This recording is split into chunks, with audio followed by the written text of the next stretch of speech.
Chapter 365. When Lin Daohai brought out his status as the successor of the Lin family, it was quite convincing. After all, compared to the Green Dragon Mountain's anti-government army, the history of the 7 great families was more than twice as long. What was even more confusing was that the Green Dragon Mountain's bloodline, which overthrew the 7 great families as representatives of all evils, seemed to never lack dog-shit characters like Nan Mingxiu, who deeply envied and even faintly revered the 7 great families. "I'm going to kill him." Nan Mingxiu listened to Lin Daohai's advice and suppressed his anger with great difficulty. He rubbed his aching neck and stared at the backs of the people disappearing on the stone path. His eyes flashed with a trace of gloominess as he rubbed his throat and said in a hoarse voice, probably because he often said these kinds of meaningless threats in Green Dragon Mountain, the soldiers of the anti-government army didn't show any strange expressions on their faces. The problem was that if this was Green Dragon Mountain, perhaps this leader could really kill someone. But in the capital city, even in the suburbs, he didn't have this kind of ability. Even the eagles of the mountains would have to hide in this kind of place, the tigers would have to lie down, and the giant serpents would have to coil up. The prosperous and developed S1 had this kind of ability that pervaded the air. It was probably because of this that the leader of Nanshui insisted on not taking a position in the Federation government and continued to stay in the barren Green Dragon Mountain. Nan Mingxiu was indeed very angry, but when he thought of the coldness in that young officer's narrowed eyes and the iron-like hand on his throat, his heart was filled with endless fear. Even his legs became a bit weak. "You can't kill him." Lin Daohai looked at Nan Mingxiu with slight ridicule. For a moment, he forgot to pretend to respect this leader's son, probably because it was rare to find someone more useless than him. Right now, you are Chairman Jin Jifan's secretary in name. Then you should be very clear who was Chairman Jin's number 2 person before. Lin Daohai patiently taught. The person you want to kill once directly charged into the 4 provinces and killed your number 2 person. If you force this kind of ruthless person into a corner, what good will it do you? Nan Mingxiu's body trembled as he looked at him in disbelief. After a long silence, he said in a trembling voice, "Didn't you say before, the Federation is a society ruled by law, not Green Dragon Mountain, and we can't just randomly shout and kill?" "I'm not talking to you anymore," Lin Daohai said in annoyance. He thought to himself, "I've already told you that this brat has climbed up the mountain known as the Lees of Philadelphia. Why would he care about something like the Federation's laws?" This was probably the true opinion of the 7 great families and most of the upper echelons of the Federation towards Su Lu, this young lieutenant colonel. Hidden within their forbearance was infinite vigilance and fear. Whether it was gloomy or fearful, Su Lu didn't care. No matter what other people thought or felt about him, it wouldn't affect him. Being cursed behind his back wouldn't give him a headache, as long as he could ensure that the other party wouldn't hurt him and the people he cared about. The conflict between him and the leader's son seemed to be caused by Lin Daohai's sarcasm, Lan Xiaolong's not stirring up trouble, and this person's stupidity and arrogance. But only Su Lu himself knew the truth. Just by looking at Nan Mingxiu, he thought of the girl holding his arm at the banquet. He thought of how this person had once revealed a naked desire of possession, wanting to eliminate some troubles for a certain girl in advance. Su Lu didn't have the ability to see lightning like the old man of Philadelphia. Naturally, he didn't really expect to scare the arrogant and willful Nan Mingxiu into not daring to do anything. However, he believed that after he left, Lin Daohai would definitely tell the people of Green Dragon Mountain about his glorious deeds in order to hide his incompetence in his own territory. If those glorious deeds still couldn't wake Nan Mingxiu up, then it could only mean that this person was stupid to an incomprehensible degree. A person as stupid as this should have died a long time ago. It seemed that Macklin's death at his hands was still a secret. However, this secret couldn't be kept for too long, especially in a certain level of the Federation society. In the number 1 courtyard of the Wood Valley, the subordinates sent by the 7th young master to serve Su Lu and his group reported everything that happened on the way to him. Li Xiaotong, with a cold face, saw that Su Li's expression seemed to be as usual. Only then did he feel relieved. He asked a few questions briefly and didn't mention it again. According to Mrs. Zhong's instructions, Zhong Wein went to take a nap full of excitement, but she didn't know if she could fall asleep. In this little girl's opinion, the fun brought by those crazy activities in the morning was far less fun than Brother Su Lu showing his small hand under the pine tree halfway up the cliff and saying those words. In the extremely spacious main courtyard, a simple lunch was in progress. The food was naturally exquisite, but the guests present were not too interested in it. Their main purpose today was to get close to the calculative seventh young master. There weren't many guests. After lunch, 6 or 7 middle-aged and young people intentionally or unintentionally surrounded Li Xiaotong. They looked at the authentic paintings in the number 1 courtyard of the Wood Valley and discussed in low voices. Although the backgrounds of these people were far inferior to the 7 great families, they had grown up in a cultural environment built by money since childhood.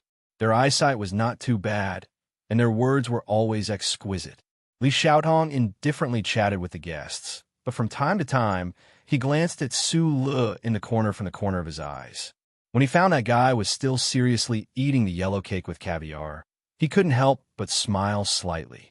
During the lunch, he didn't introduce Su Li's identity. He didn't even deliberately talk to Su Lu in front of these guests. He just wanted to see what kind of attitude these guests would have before they knew Su Li's background. In some ways, the 7th young master of the Li family was more outstanding than his lifelong rival, Li Xiuzhu. Su Lu knew that the role he had to play today was a flag with a big Li written on it. Although he admitted that his relationship with the Lis of Philadelphia was not as exaggerated as the rumors in the Federation, since Li Xiaotong wanted to use the flag to scare people, he could only let him do it. Presumably, that old man wouldn't care about such a small matter. He was wearing a military uniform today and deliberately didn't wear epaulets. Although it was somewhat against military regulations, if he didn't want to always be looked at in shock, there seemed to be no other way. It was also for this reason that the guests in the courtyard didn't recognize him. They just politely nodded with a sense of distance and walked away. While waiting for Li Qixiao to unfurl his flag, he quickly ate. Thinking that he still had to accompany Little Watermelon to the amusement park in the afternoon, he decided to eat his fill first. Otherwise, if his face really turned pale and he fainted next to the little girl, he was afraid that he would lose face again. He had already lost face many times today, and he was afraid that he would lose face again. Now that the taste buds on his tongue had gradually gotten used to the rich taste of the caviar, he didn't frown like he did in the H1 area. Li Wei had been quietly listening to Li Qixiao's circle. He didn't say a word, but he also didn't miss a single word. Su Le noticed this, but he knew his character since he was young, so he didn't find it strange and didn't want to disturb him. The sun shone through the ancient trees above the courtyard, and it was very quiet. Su Le ate his food quietly, but he didn't expect that a slightly chubby middle-aged man would suddenly find him. This middle-aged man introduced himself. His surname was Chung, and his name was Feng Shi. He was a researcher at the Darcy State Mechanical College. This person made a design that he was very proud of, but he couldn't find a sponsor to continue his research. Through some unknown means, he somehow managed to find an opportunity to enter the first courtyard of the Wood Valley. However, after staying in the first courtyard for a few hours, Chung Fengshi found that he couldn't find any opportunity to promote his research. He was somewhat dejected. He didn't know that the gloomy young man was the second successor of the Li family. He only knew that there were a lot of important people in the guests today, and people like him didn't have the opportunity to speak. After struggling for a while, Chung Fengshi was finally unwilling to give up. He had the thought of smashing a jar that had already been broken, so he set his eyes on Su Le. In his opinion, this young officer who no one paid attention to was probably like him, who also came to the first courtyard for some unknown reason. Even if the other party didn't have money, it was always good to communicate and show off one's proud work. Micro-turbocharger system? A hydrogen-based turbocharger system? Su Lu held a handkerchief with the scent of osmanthus in one hand and wiped the remnants of caviar on his lips. His other hand was holding a few pieces of paper and looking at them. His voice was full of surprise. As an excellent mechanical engineer, He quickly saw the value of these few pages of paper. More importantly, the direction of Chung Fengshi's research seemed to be feasible. Yes, but what are you going to use for the oxidizer? Sulu put down the handkerchief and asked doubtfully, and I don't understand. The current standard output model used by the Federation has abandoned turbochargers for many years. Especially if you want to do miniaturization. How are you going to pass the material hurdle? Also, isn't the interference of the leaf suction in the design a bit too big? Chung Fengshe was slightly stunned, but then he was overjoyed. He didn't think that the person he randomly found would be so knowledgeable. Although the question was simple, it hit the nail on the head. Although he still didn't have much hope for the project's financing, he was happy to have found a kindred spirit. Using his sweaty hands to flip through the few pages of paper, he vaguely explained. Su Lu scratched his head, thinking that this person's thinking was really sharp. It was just that his explanation was too poor. The more he listened, the more serious he became. After a while, he looked at Chung Fengshe and said, "The School of Mechanics didn't allocate any funds?" Chung Fengshe used his sleeve to wipe the sweat on his forehead. He smiled bitterly and said, "The miniaturization of turbochargers is indeed good for the instantaneous power output of certain small equipment, but the cost-performance ratio is too low. There's no commercial future. Not to mention the school. I've been looking for investments in society for 2 years, but I haven't found anyone willing to invest." Su Li's eyes narrowed, then gradually brightened. Unlike Chung Fengshe's worries, he quickly remembered that there was one area in the world that didn't care about cost-performance ratio. That was high-end weapons used to kill people, such as mechas. At this time, Li Xiaodong and the other guests were casually talking about calligraphy and painting. No one noticed that in the corner of the courtyard, Su Lu and this middle-aged man were seriously discussing mechanical matters. "Do you need money?" Sula looked at the time.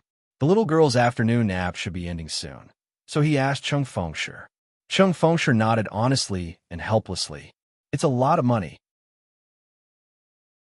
Chapter 366. To be able to walk such a stable and successful business path and come into contact with existences at the level of the 7 great families, which of the guests in the room was not a character that had cultivated into a spirit?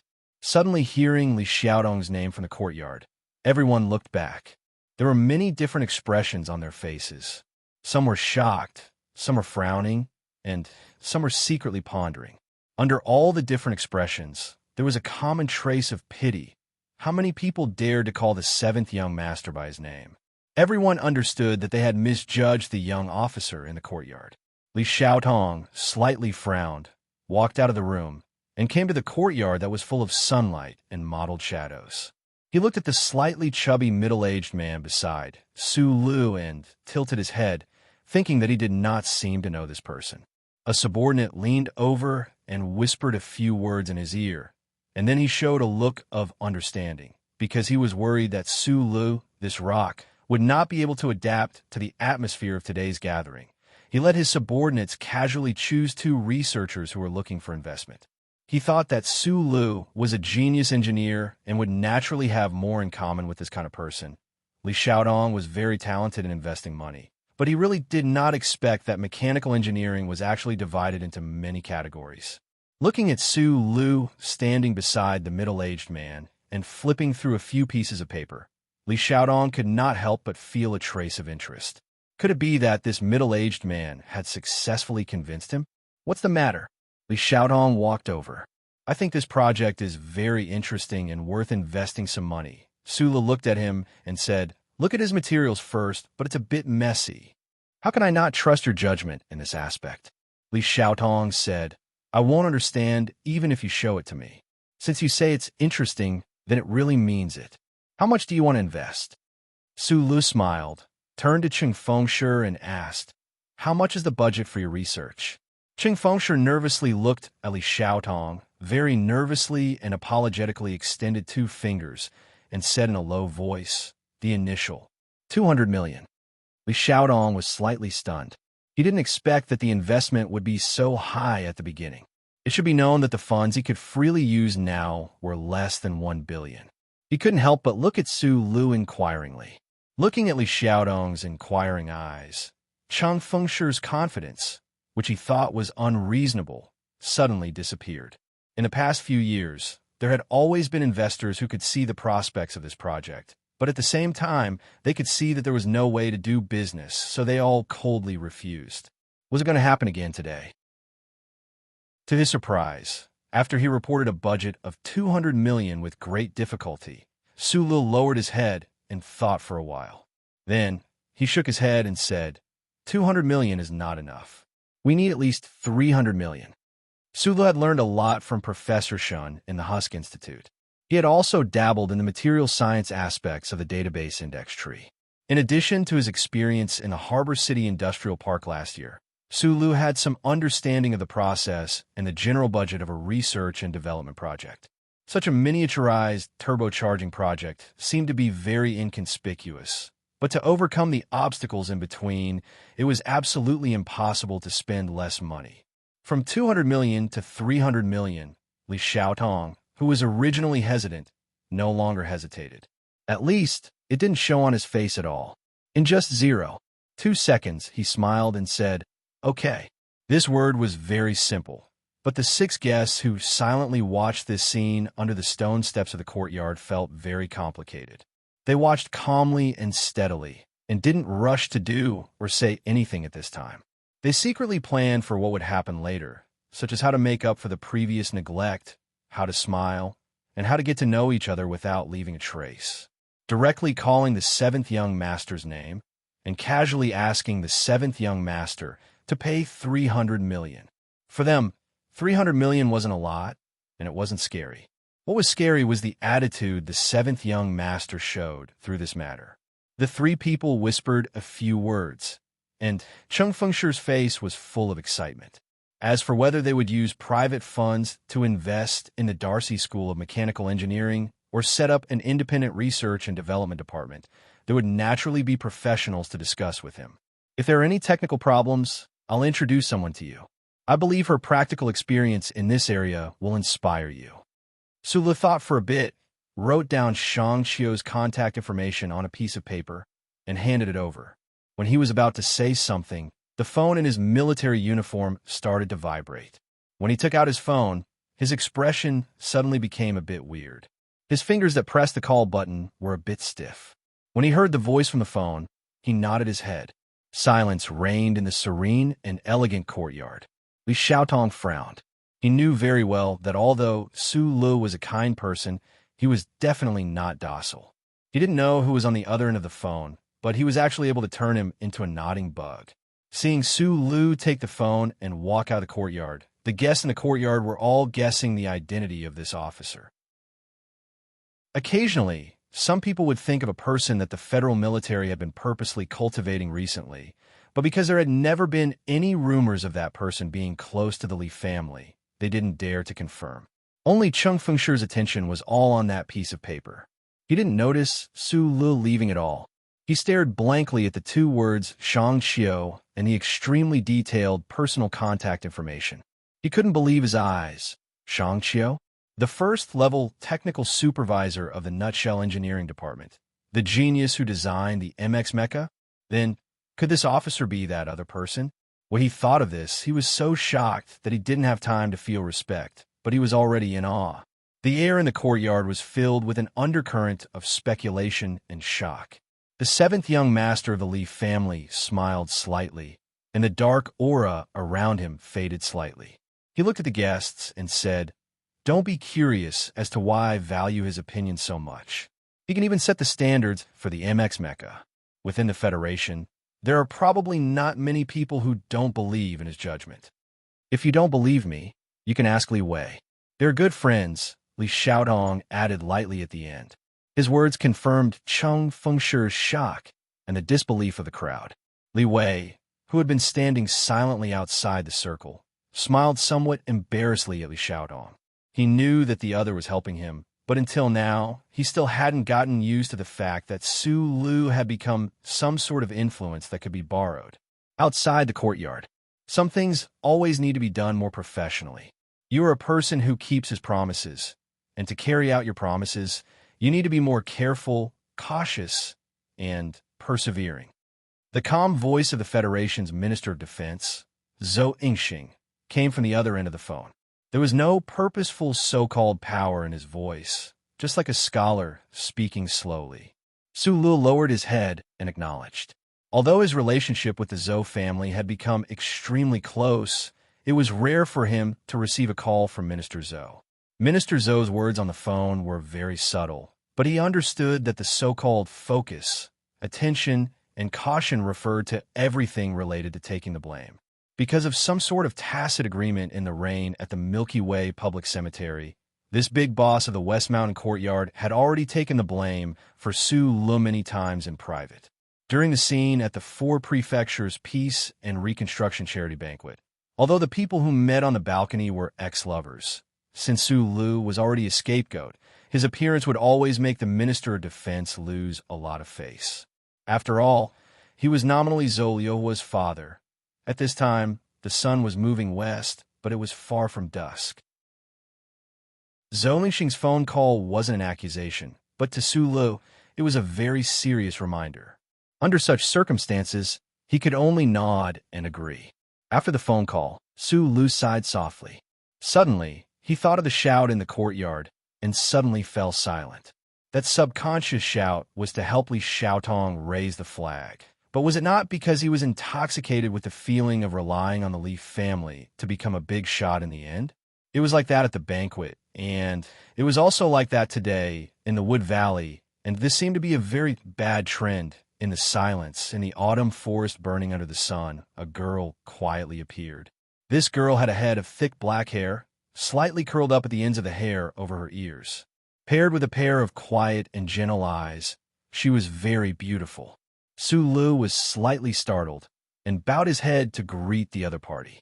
The children of the 7 major families, who had always been mysterious, often appeared in front of him so easily.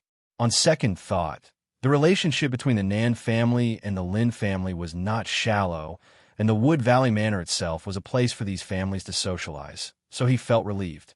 Nan Xiangmei looked at Su Lu and smiled gently, hiding the surprise and shyness in her eyes. She walked in front of him and quietly said, "Hello, should I call you Su Gong? Or Lieutenant Colonel Su?" Su Lu smiled and said, "Just call me Su Lu." They had met by chance on the high-speed rail to Hong Kong, and they had exchanged a few words at a cocktail party. He was still unfamiliar with this beautiful girl, but deep in his heart, he had a very good impression of her. Even in his dreams, there was a trace of beauty floating faintly in his mind. Su Lu was about to ask if she came with Lin Daohai, when suddenly there was a hurried voice from behind the forest. It seemed to be a middle-aged woman. Su Lu was slightly startled, and Nan Xiangmei said apologetically, "The mama at home is calling. Maybe the elders are bored playing cards and want to talk with me." The 7 daughters of the 7 major families said such words to an unfamiliar opposite sex. It seemed a bit too intimate. Su Lu was slightly startled and said, "Then I won't disturb you." When Nan Xiangmei was about to leave, she suddenly clenched her hands on the side of the dark blue overalls, lowered her head, and asked in a trembling voice, "I heard that the military is sending more troops to the West Woods. Are you going too?" "Maybe, but I'm not sure yet. It depends on what the ministry wants." Su Lu didn't explain in detail, because he was a little surprised that this young lady would care about his affairs. There was a trace of panic and a trace of complex emotions in Nan Xiangmei's quiet eyes. Suddenly, she lowered her voice and said, "The West Woods is very dangerous. You have to take care." "Thank you." Su Lu was still puzzled, but he felt warm in his heart, so he seriously replied. Nan Xiangmei took a deep breath, suddenly raised her head, looked at him bravely, and said as calmly as possible with a smile, "Maybe you think it's ridiculous, but I have to tell you something." "What?" "I like you." After saying this sentence, Nan Xiangmei, whose cheeks were slightly red, lowered her head and ran away like a frightened deer, leaving Su Lu in the forest. He was so shocked that he didn't know what to say. It was more than absurd, more than absurd. It was like a thunderbolt on a sunny day. Although it didn't really kill Su Lu, it shocked him so much that he was speechless. His brain was filled with the question of who am I that had nothing to do with philosophy. because his logical thinking ability made him firmly refuse to believe that those 4 words were directed at him. He had experienced many soul-stirring events in his life, great joy and great sorrow and great joy mixed with the vicissitudes of life. Those events were even more terrifying and shocking than the words he heard in the autumn forest in the Wood Valley today, but it was extremely difficult for them to move him as much as they did today. Because he didn't understand why this quiet and beautiful daughter of an aristocratic family, whom he had only met twice, would, for no reason at all, use such simple yet extremely destructive words to attack him. I like you. It was like going to the distribution station to buy protein meat, but the Bureau of Proclamation official told you that wild beef was on sale today. The black market butcher behind him was beaming with joy as he hooked his arm around the HTD Bureau detective's shoulder. It was like the Federal Central Computer suddenly turned into a naked beauty, doing an S3-style hip dance in front of you. For Sulu, who often chatted with the old guy, even if the latter thing really happened, he might have enough psychological capacity to bear it. But Nan Xiangmei's sudden confession shocked him to the core. He was so shocked that his hair stood up, and his general's hat was about to be lifted up. He didn't know that after leaving Harbor City, Nan Xiangmei, who had left her marriage contract, had tied her first budding feelings of a young girl to that ordinary engineer, who she had met by chance in the carriage, and met again unexpectedly in Harbor City. He didn't know that Nan Xiangmei had been quietly inquiring about him for more than a year. She silently and nervously watched him change from a nutshell engineer to a guy who shocked many people in the Federation. That beautiful daughter of an aristocratic family even got his contact information from Li Xiaotong, but she didn't have the courage to contact him. Instead, she took advantage of the fact that Li Xiaotong was treating her family to a meal and encouraged her family to come to the Wood Valley Manor for the New Year festival. She stayed in the woods for a long time, just for a chance encounter. However, even if he knew this, Su Lu still turned into an ice sculpture. He stiffly looked at the back of the girl who disappeared into the woods and couldn't say a word. Love at first sight? He admitted that he didn't have the peerless appearance of Mr. Shi and Li Xiuzhu. He didn't have the gentle and kind temperament of Zhou Yu, and he didn't even have the quiet and strange temperament of Bai Yulan. He was just an ordinary person. How could he make a girl like him? And that girl was the daughter of the Nan Xiangmei family. Who am I? I'm Su Lo. I'm not handsome, and the interesting part of my personality has long been hidden by my boring stone appearance. Since childhood, I looked up at the starless sky and the TV in the pub. I liked the high and mighty purple-haired girl, but the two of them were separated by who knows how many light years. Later, I liked a girl who wore black-rimmed glasses, but the ending was not beautiful. In the matter of men and women, this stone of Donglin only knows how to look up, be silent, give, sacrifice, and be abandoned. It seems that it will be like this forever. However, this scene in the woods reminded him of Professor Shin's words, which were, "There is no reason in the universe." Why is the last part so stressful? There are only 2,000 words tomorrow. I'm going crazy in Baotou. Don't worry, it's still the same old words. After I'm done, I'll open up the invincible mode again. I'm in a hurry to go online and update. While I'm forced into a dead end, I actually learned to use my laptop to go online with my mobile phone. It's just that my poor and precious data. Damn, the second half of the sentence above is deleted. How can you open the special zone, but it can't be transmitted even after half an hour? This is a portable USB drive that I asked my mothering Luo to bring back from the office.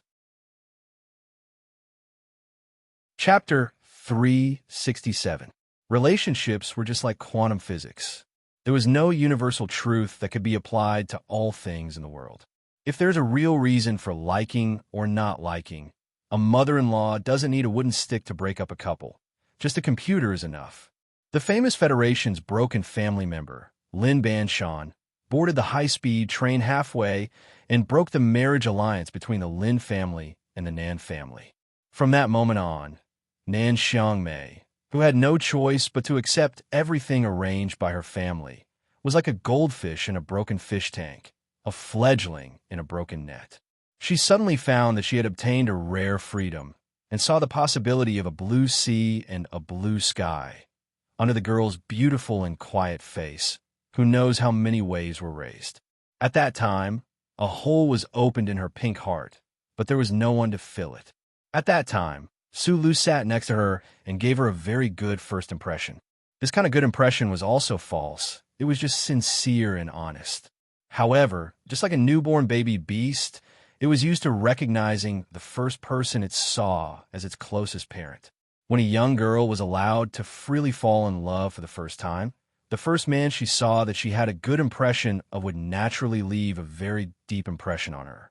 If this continues, it will just be a spring dream, a memory of old age with a smile and a faint self-deprecating smile. Since then, Sulu did not disappear from Nan Xiangmei's life. Instead, with a decisive attitude, he became a character often mentioned in the social circle of the 7 great families. Nan Xiangmei was endlessly curious about him.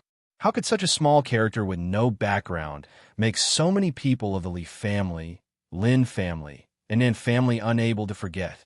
So she paid attention, inquired, and silently watched. She knew a lot of Su Li's stories, including the story between him and Zhang Xiaoming. These stories actually have the power to move girls. It's just that Su Lu himself didn't know. If Nan Xiangmei and Su Lu met often, perhaps these faint feelings would gradually fade away. It was just the initial trace of good feelings. As the daughter of the Nan Xiangmei who had read countless books, she definitely wouldn't be so naive to mistake that trace of good feelings for true love. Unfortunately, she didn't see it, so Nan Xiangmei could add her own imagination to Su Li's story, and imagination is often beautiful. The most unforgettable first meeting, the reason for not meeting again. The beautiful girl was used to silently asking about the small-eyed engineer. Gradually, she was peacefully and happily immersed in this habit, because she did not know that all feelings were actually just habits. After silently smoking a cigarette in the woods, Su Lu was still in a daze. Nan Xiangmei took the initiative to reveal her inner thoughts to an unfamiliar member of the opposite sex. What kind of courage and boldness was this? He didn't think about that for the time being. He just felt that what happened just now was a very experimental drama. The main thing was that it happened too suddenly. The two of them were too unfamiliar with each other, and he wasn't mentally prepared. Nan Xiangmei was worried that he would go to the battlefield in the West Woods, so she bravely expressed her feelings. But in the environment of the 3 words, too, Su Lu only felt that there was a sudden clap of thunder in the silence. He was looking for a poem among the blades, but it turned out to be a pear blossom body. Note, Lihua University's famous segmented poem style in the Faculty of Arts. Let me break it. After washing his face in the mountain spring that was deliberately attracted, the cold spring water splashed on his slightly hot cheeks. Su Lu realized that he couldn't help but feel excited and slightly proud after all. He was a poor man who only knew how to play with unrequited love and bitter love all his life. Suddenly, he became the target of someone's unrequited love, and that girl was the kind that he had a good impression of. Any man would probably have this kind of emotional reaction, right? Looking at the time, he was surprised to find that it was already past the agreed time with Little Watermelon. Thinking of the little girl's anxious look, he called Lan Xiaolong and asked Team 7 to protect Little Watermelon, while he walked out of the forest through the stone path. The cliff was directly next to the elevator. The ancient pine wall was on one side, but the blazing autumn sun was on the other side. The air was filled with a sultry and exciting feeling. In the Wood Valley Manor, those aristocratic families who were enjoying their early autumn vacation probably weren't in the mood to walk under such sunlight. Su Lu wiped the sweat from his forehead. He couldn't help but guess which courtyard Nan Xiang's family was in.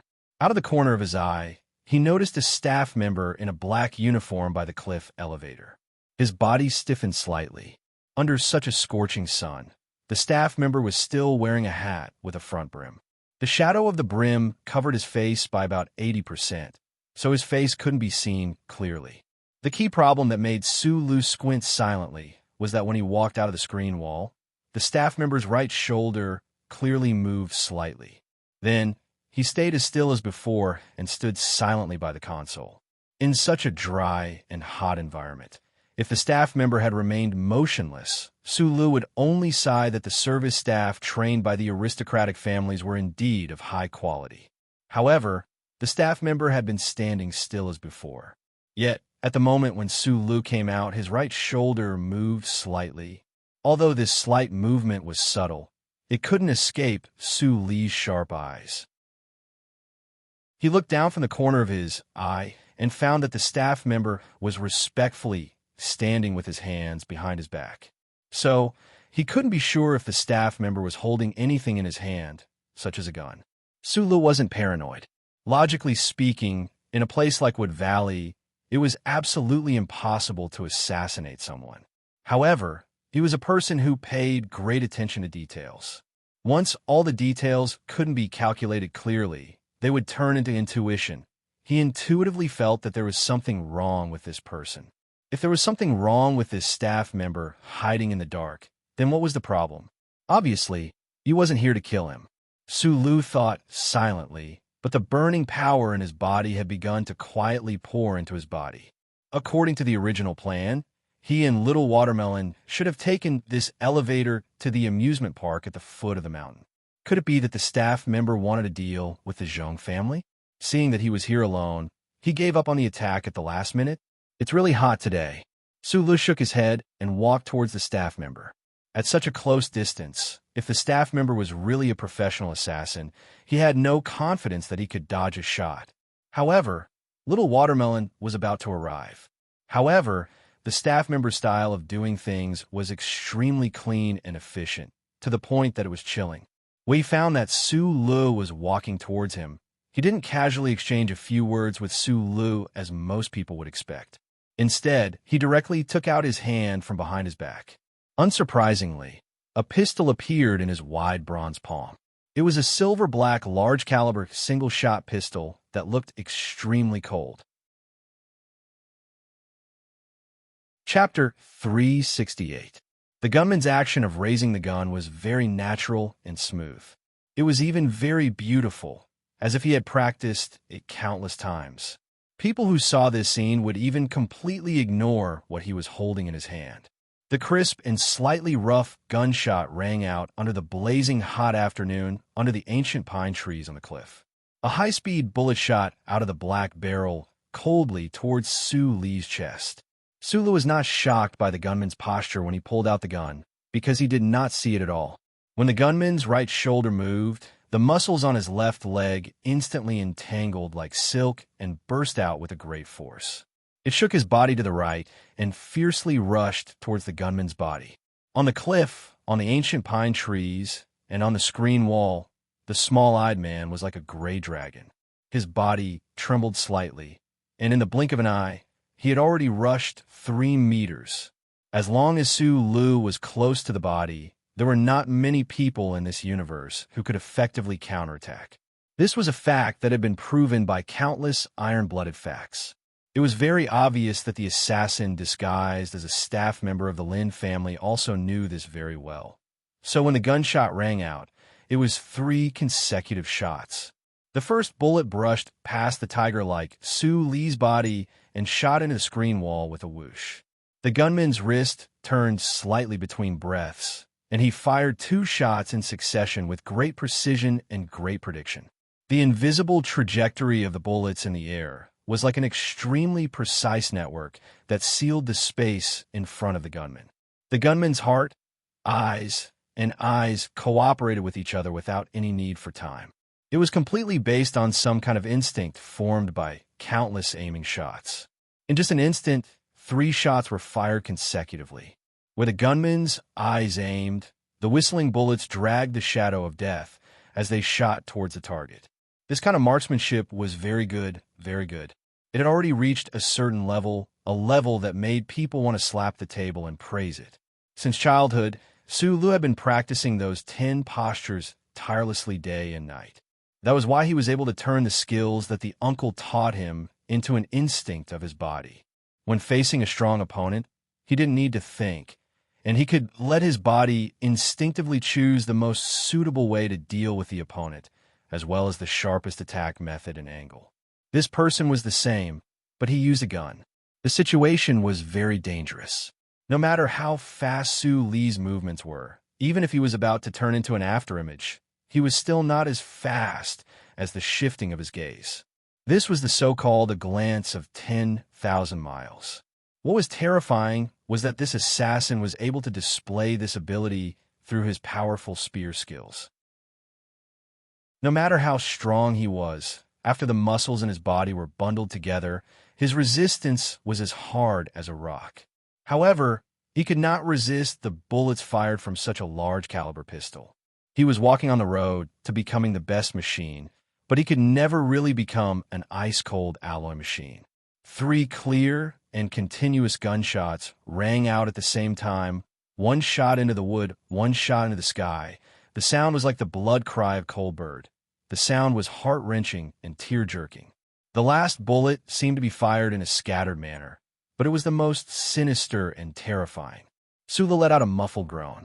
Relying on the enormous strength in his body, his ankle moved horizontally, his body forcefully falling to the right, a bright flower of blood spurting out from his shoulder.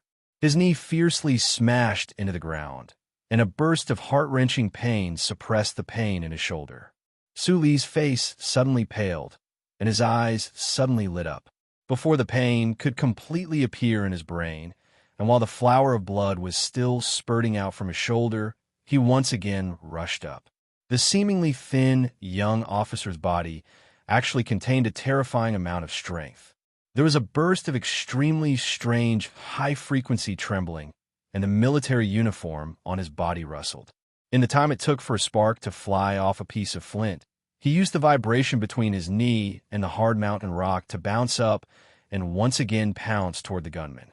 The knuckles in his right fist slightly protruded, transforming into a stream of light that smashed toward the other's earlobe. At this distance, this gunman, with astonishing marksmanship, once again opened fire. Sulu would not be able to dodge, but the gunman certainly would not be able to dodge Su Li's punch that contained the power to kill. It seemed like a method of ending in the same end, a method of fighting to be the first to face off on a narrow path. But in reality, Su Lu had already calculated the result in his heart. It was impossible for the gunman's gun barrel to aim at his head in this instant. Being shot in the body, as long as it was not the heart, Su Lu believed that with his monstrous body, tenacious life force, and bullish *T luck that was like the last spaceship of the catastrophe, he should not die like this. Furthermore, the other party had received his punch. No matter how valiant the gunman was, he could only end up with his head exploding like a watermelon, dying on the spot. Therefore, this was not a mutual destruction, but using his own heavy injuries to exchange for the other's life. Sula had to do this in order to force the other party to have the intention to retreat. There was a gap in the gunshot, because he had a feeling that although this gunman was a professional, he did not seem to be the type of professional assassin who was unafraid of death under the glory of the Charter. It had to be known that in a social environment like the Federation, the business of assassination could only be done once. And the other party seemed to have some kind of wild ambition to survive from the very beginning. If he wanted to live, this gunman had to retreat. Su Lu firmly believed that at this moment, if the other party hurriedly withdrew his gun, he would definitely be able to keep him. However, he did not expect that the gunman would withdraw his gun earlier than he expected. At the same time the third shot was fired, the moment Su Lu erupted, the gunman let out a muffled groan, allowing the pistol to slip from his wide palm. He turned around and left. This was because his wrist had been pierced by a small knife that had flown from outer space. Blood gradually flowed out, making the small knife look even more delicate. Because of this sudden change, the time the gunman abandoned his gun and turned around to leave was an instant ahead of Su Li's prediction. So, when he attacked with the wind, he only had time to use the right side of his trembling body to touch the side of the gunman's body. However, Su Li's full-powered strike, even though it only brushed past the gunman, still gushed out with a huge force. With a few cracking sounds, it broke one of the gunman's ribs. Under the shadow of the hat, the gunman's face was still completely covered. His lower jaw was deathly white. However, Even though he had suffered such a heavy injury, he only let out a muffled grunt before falling silent. Instead, he valiantly borrowed Su Li's force to increase his pace as he ran toward the autumn forest. In front of the autumn forest, he encountered a delicate man. The delicate blade flashed twice by the autumn forest, and a fierce collision sound rang out. The gunman's thigh had been pierced by the delicate man's military knife, but in the end, he still bravely charged into the autumn forest. On the fallen leaves, the bloodstains suddenly disappeared. No one knew where they had gone. Sulu narrowed his eyes as he looked into the depths of the forest. He turned back to look at Bai Yulan, whose right hand was trembling slightly. His heart was filled with infinite shock. This gunman not only had terrifying marksmanship, he was also so fierce in close combat. Sulu knew very well how dangerous Bai Yulan was. Those souls that had died under Bai Yulan's delicate knife were even more clear. Sulu also knew the lethality of his own body. In just a few breaths' time, the gunman had been heavily injured by Su Li's headbutt and had also been injured by Bai Yulan's treacherous sneak attack. Even so, the gunman had still managed to escape. He won't be able to escape from the Wood Valley. Bai Yulan lowered her head. Her pale face gradually recovered as she spoke softly. With such a heavy injury, can he still disguise himself as a normal person and walk out? Sulu didn't ask the delicate man beside him how long he had been following him. Perhaps after Bai Yulan was discharged from the hospital, he had been secretly responsible for his safety. Many things had happened in the past, so he let them go with the knife in his back and today's delicate knife. Normal people can't, but this person definitely can. Bai Yulan's slightly wet black hair fell between her brows. He had thrown out a life-saving knife, which had pierced through the gunman's wrist, and then used a military knife to stab the gunman's thigh. It was just a short exchange, but it had already exhausted his mental and physical strength. Unfortunately, the last stab had brushed past the gunman's aorta. The delicate knife and military knife had both pierced the gunman's body, but the gunman had still managed to escape. Bai Yulan's eyes drooped slightly. Looking at her empty hands, a faint sense of loss arose in her heart. The gunshot had alarmed many people. How could Sulu be worried about little Watermelon's safety? He knew that the Lin family would definitely not allow such a thing to happen. At this time, he didn't know how many people were looking for the gunman. Thinking of the gunman's extremely sharp and stunning 3 shots, as well as his valiant close combat escapability, even he couldn't help but feel a sense of awe. Professional but not professional, tenacious but silent, Sulu and Bai Yulan looked at each other. They could see the shock and doubt in each other's eyes. Both of them thought at the same time that only the military could cultivate such a terrifying person. Today, Wood Valley was filled with distinguished guests. The Lin family, the Li family, the Nan family, the Federation's 7 great families that rarely appeared in public.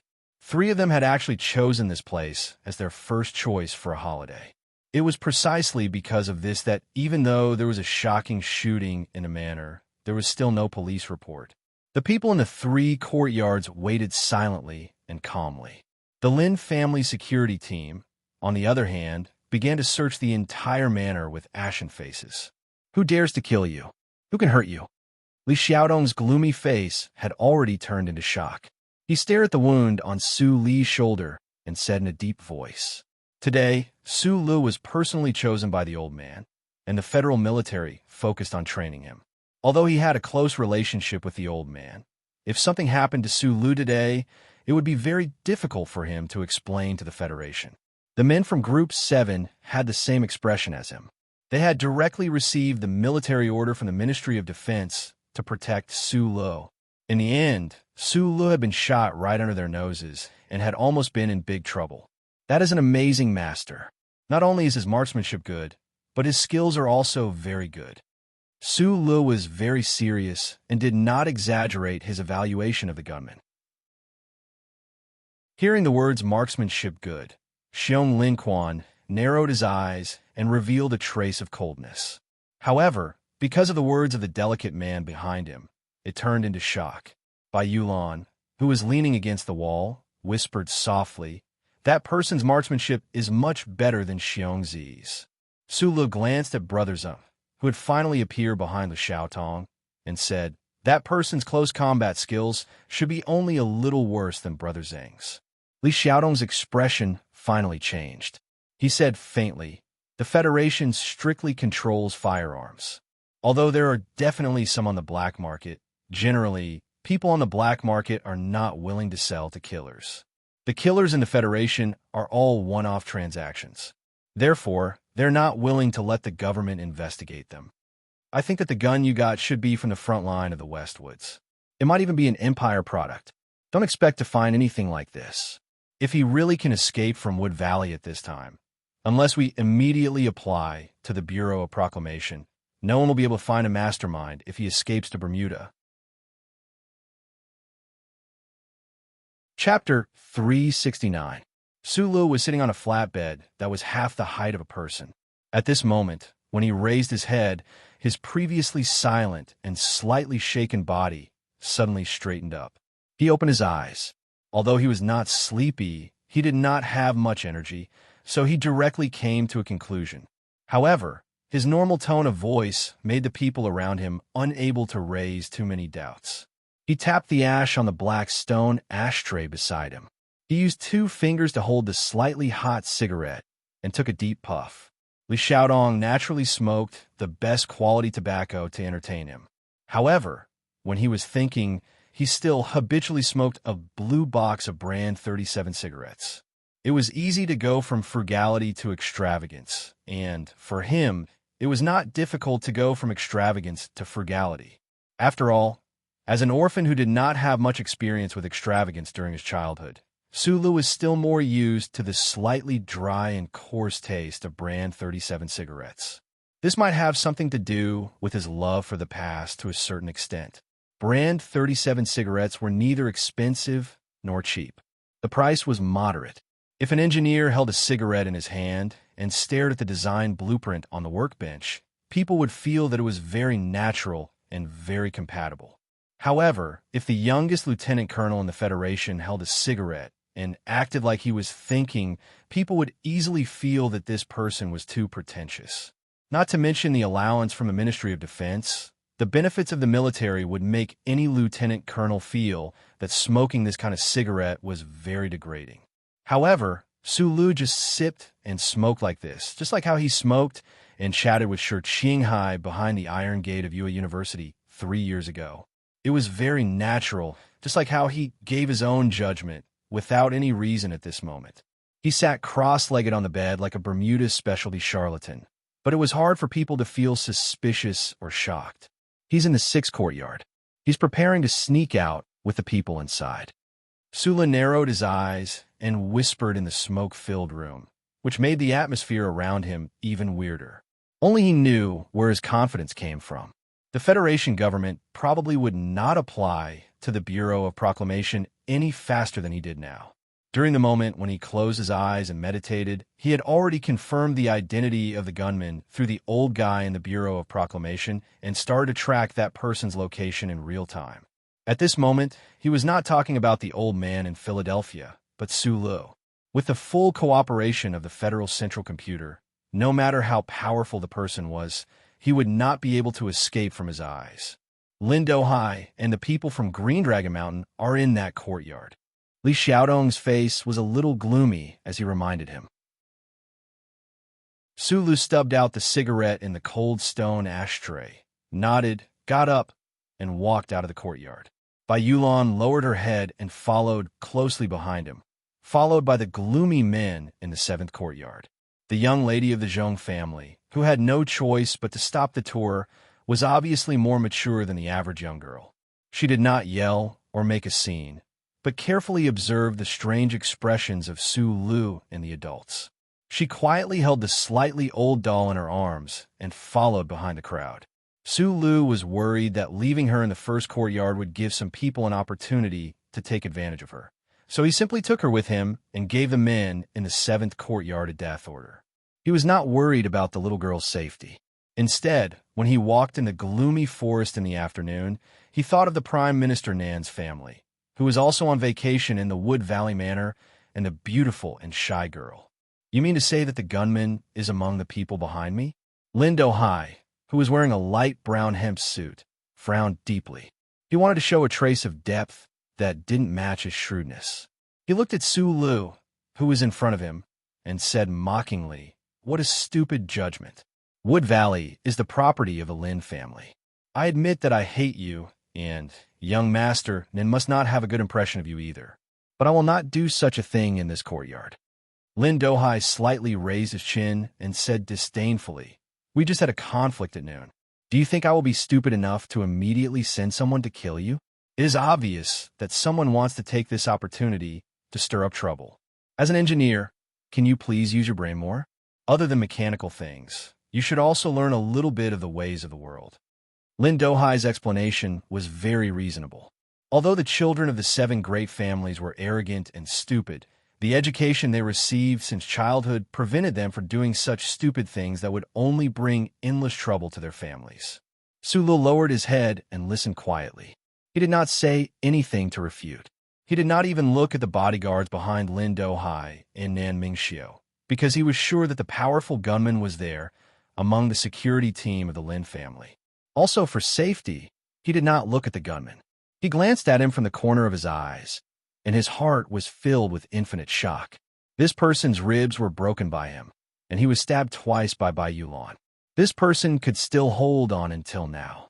There was not a trace of blood on his body, and he could walk as usual.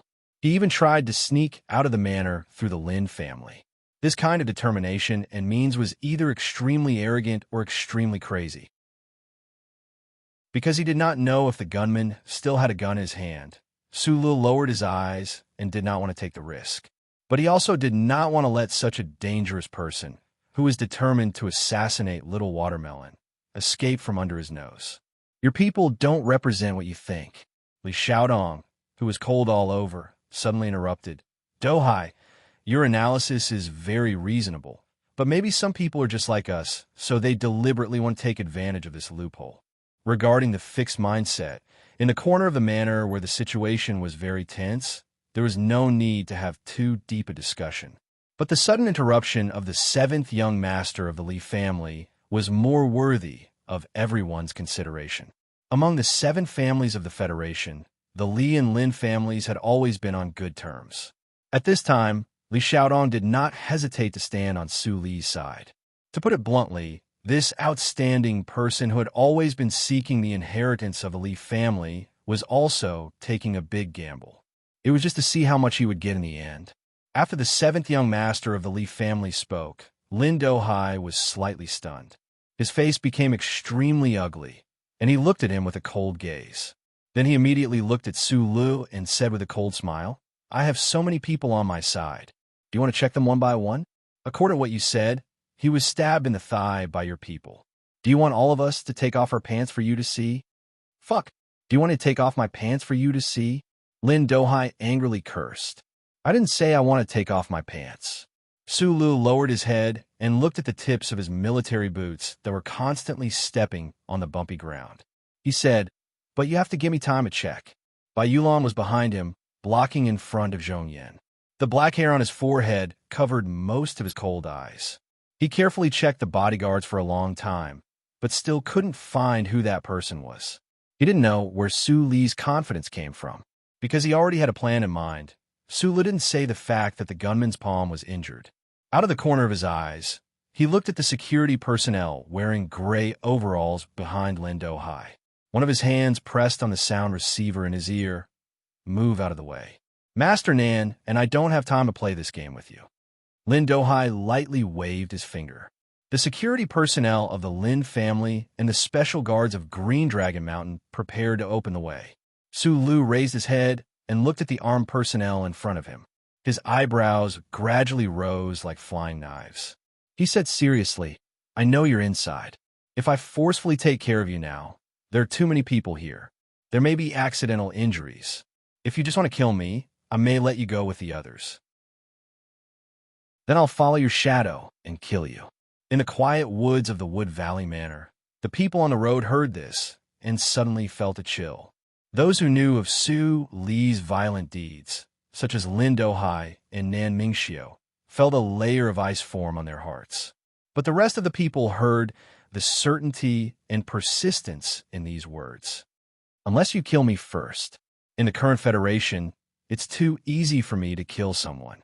Sulu looked at the people on the road and said, "But I can't let you go today, because the person you want to kill is a little girl and a little friend that I cherish very much. You're also an expert. You're clearly someone from the military. You actually came up with such a crazy plan. I can't let you go. Sulu, you blocked my way. You said that my people want to kill you or kill someone. I don't care. You're slapping my face. In a situation where I promised, you're still slapping my face." Lin Dohai stared at the little girl behind Sulu, whose blue school uniform was faintly visible. He said gloomily, "Whose little girl is this? She's fine.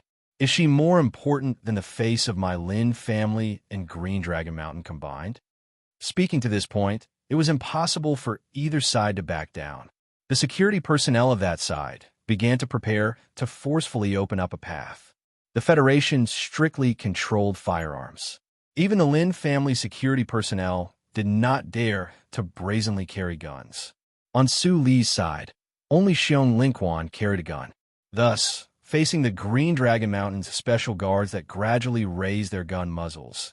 Even though the men of Group 7 did not back down, their pupils gradually constricted. They discovered that this matter was indeed very thorny. Whoever had more guns had the loudest voice.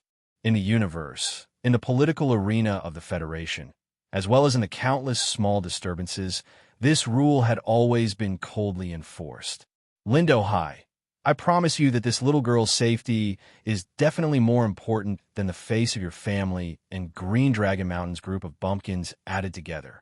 The one who said these words was not Sulu, even though he should be the only one here who knew Zhong Huiyin's true identity. The one who said these words was a fatty who walked out from the forest. He was all smiles like a comic actor. His two slits of eyes sparkled with Lin Hu's fierce light. Fatty Tian. The West Woods military's secret-level expert Fatty Tian slowly walked out from the forest. It was as if he had never left the Zhong family's little princess for even a moment. Following his appearance, 20 or so ghost-like special guards of the West Woods also spread out from the forest, behind the rocks, and under the flowers. They raised their black and incomparably cold Qian gun barrels and surrounded the Lin family security personnel and the Green Dragon Mountain special guards. Scroll down. There's something I need to tell everyone. It's about reactivating the invincible state. Yes, I'm going home. Haha.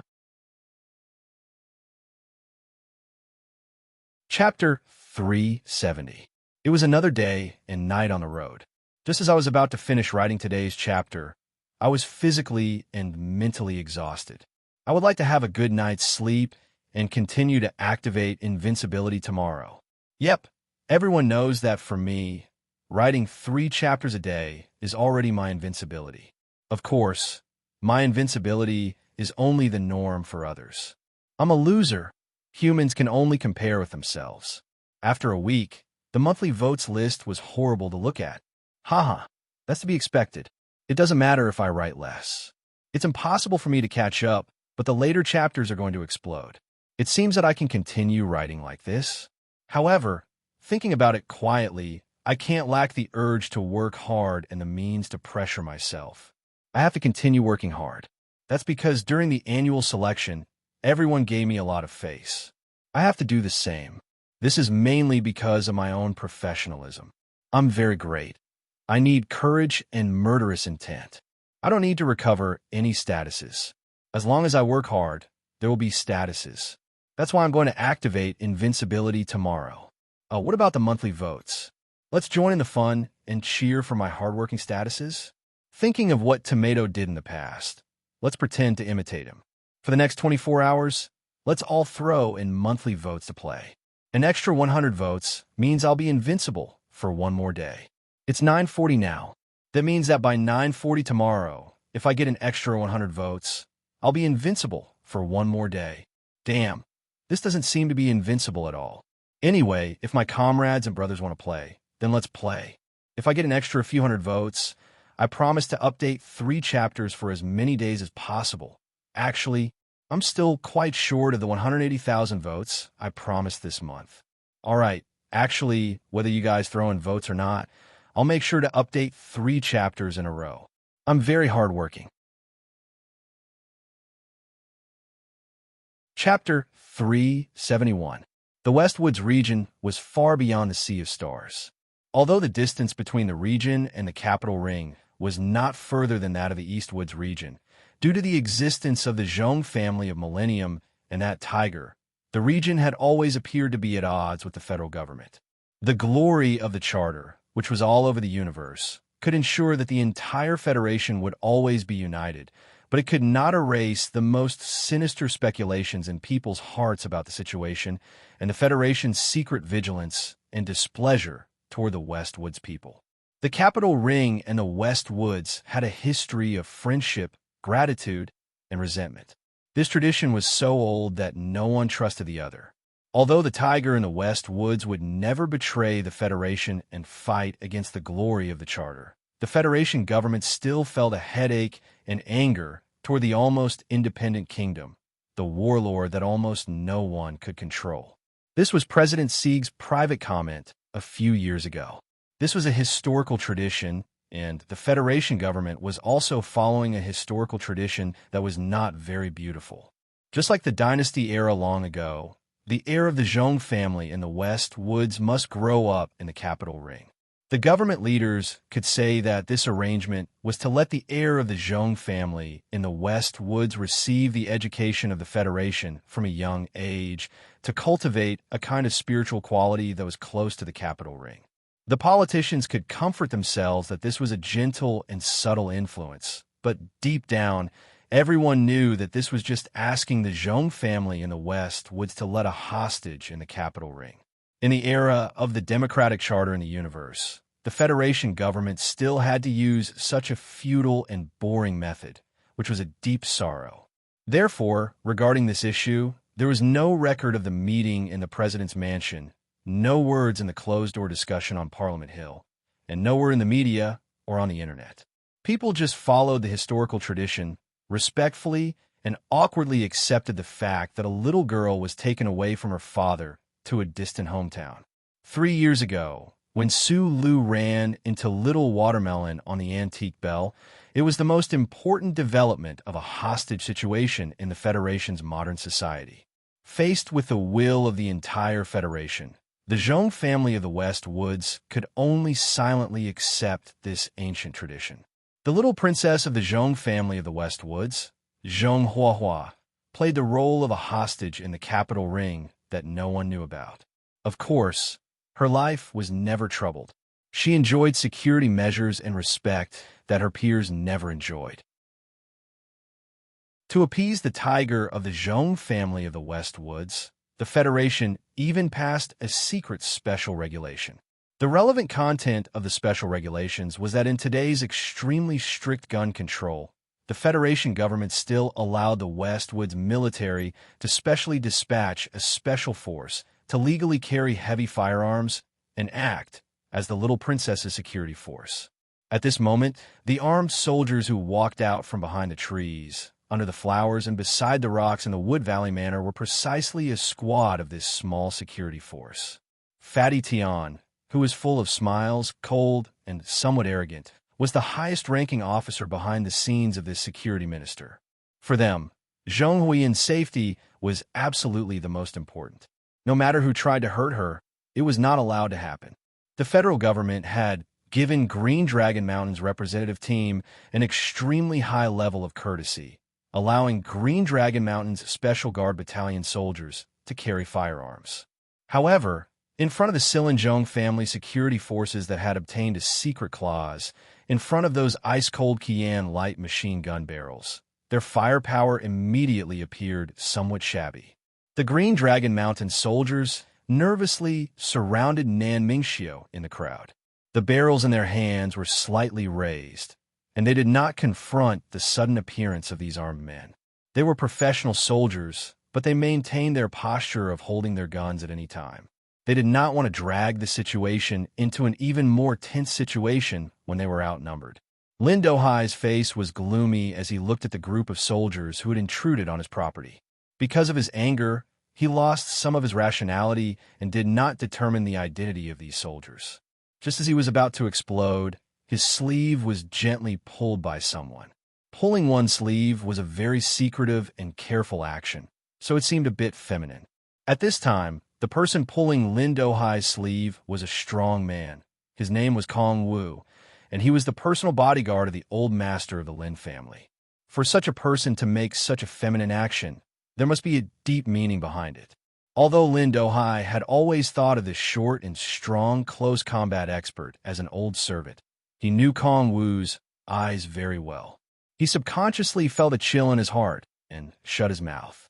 After the incident, Kong Wu had been silently standing behind Lin Dohai. As the #1 bodyguard of the Lin family, he was over 40 years old and had long since passed the age of fighting. Especially when he saw Su Lu and that delicate man surnamed Bai, Kong Wu couldn't help but think of July wildfire that night in Harbor City and the bone fracture on his thigh. That night in Harbor City, Su Lu and Bai Yulan had worked together and knocked him down with only one move. At that time, he had cried out in panic that Su Li's surname should be Li. Now, more than a year had passed, and the Lis of Philadelphia were standing behind Su Lu. In a sense, this proved his judgment. He had become more and more cautious and even a bit fearful. When Fatty Tian walked out of the forest without a sound or warning, Kong Wu's heart burst with alarm. He actually suppressed his vigilance towards Su Lu and Bai Yulan. Without hesitation, he pulled on Lin Dohai's sleeve to stop him from speaking. "What is your name?"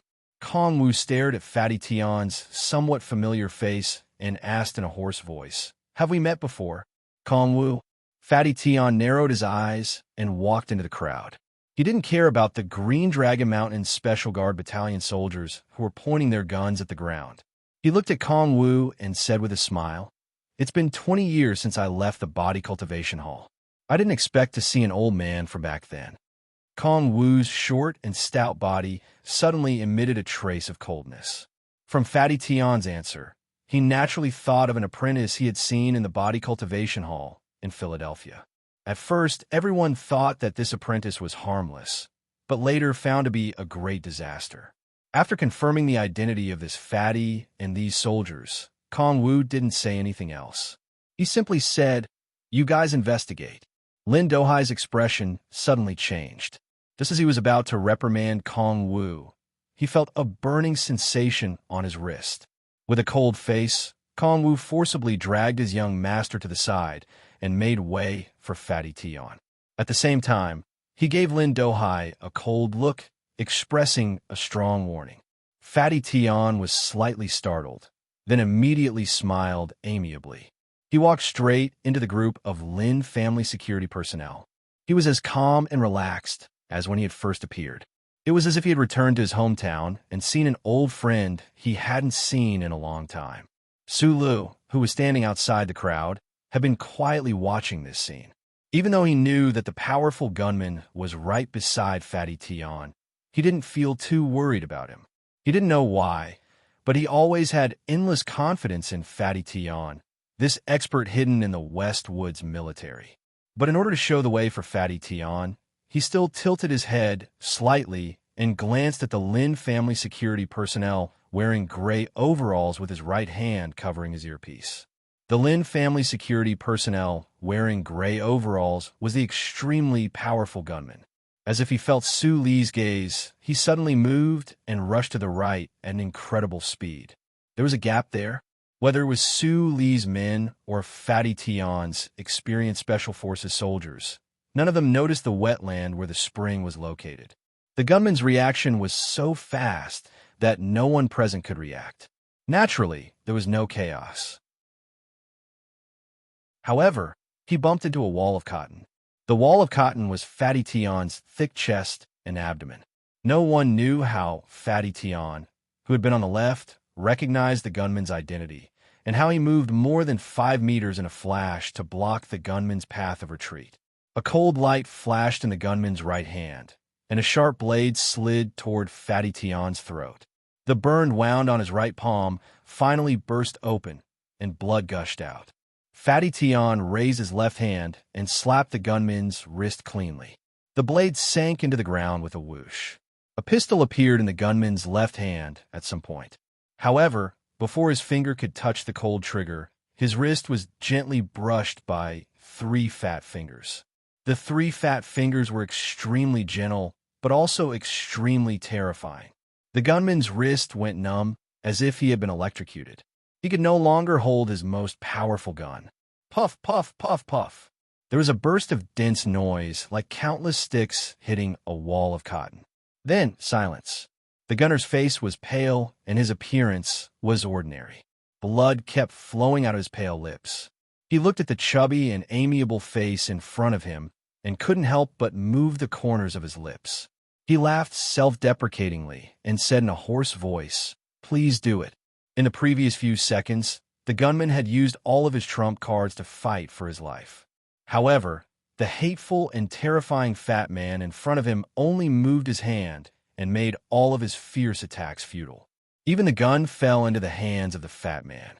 Fatty Tian clumsily held the gun in his right hand and pointed it at the gunman's throat.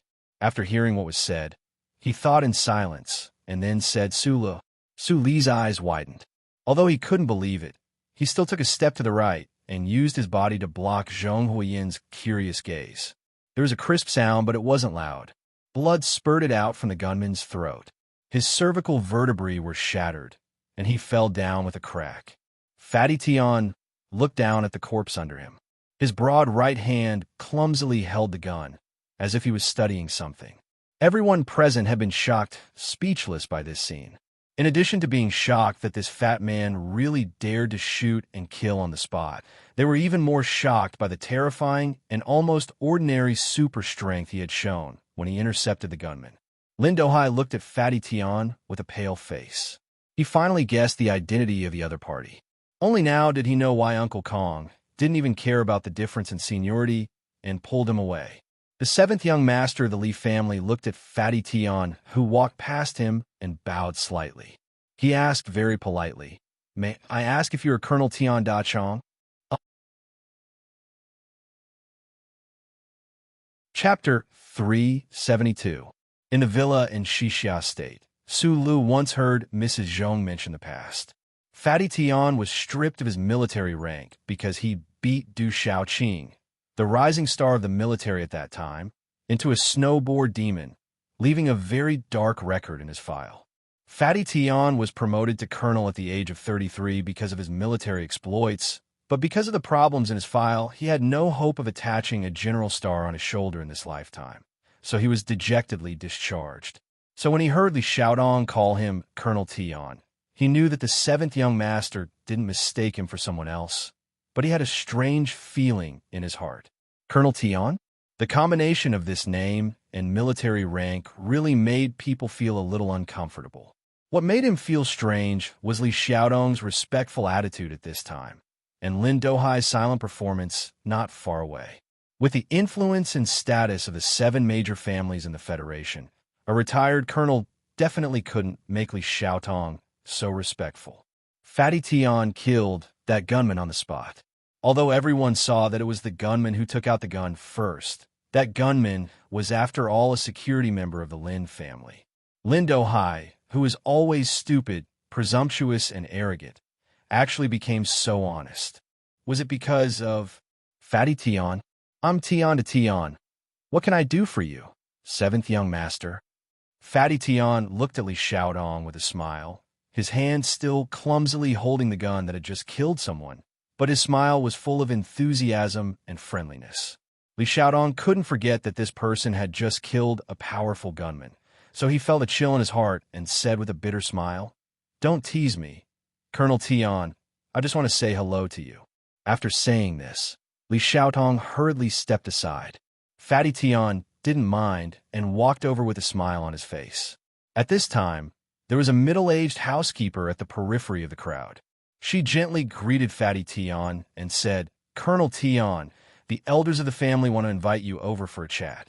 Today, the third party in the Wood Valley Manor, the Nan Xiang family, who had been silent until now, finally spoke. The first voice had nothing to do with the cold current faintly flowing in the manor. Instead, it invited this seemingly ordinary Fatty Tian over for a chat. The Nanxiang family was one of the 7 great families, and they were very strict with their family. They were different from the Tai family, who hid behind the scenes. They were truly low-key, and were even quieter than the 2 families in S3. However, such a family had issued a cordial invitation to Fatty Tian. This kind of attitude was undoubtedly a shocking education for some people who didn't know the power that Fatty Tian belonged to, or for people like Su Le who didn't know about Fatty Tian's past deeds. "You're too polite." Fatty Tian replied with a smile. "It's just that I still have something to do today, so I won't bother you." Previously, he had coldly killed people and vividly displayed his strength. Now, he turned around and greeted people with a smiling face. He was cordial and pleasant, and even had a trace of cautious modesty. When people saw this, they didn't know how many complicated feelings rose in their hearts. The housekeeper only came to express her attitude on behalf of the Nanxiang family. Obviously, she had predicted this person's answer. She was not surprised. She bowed with a smile and said, "Colonel Tian, today's matter, if you need, my family is willing to be a witness for you." "That's good.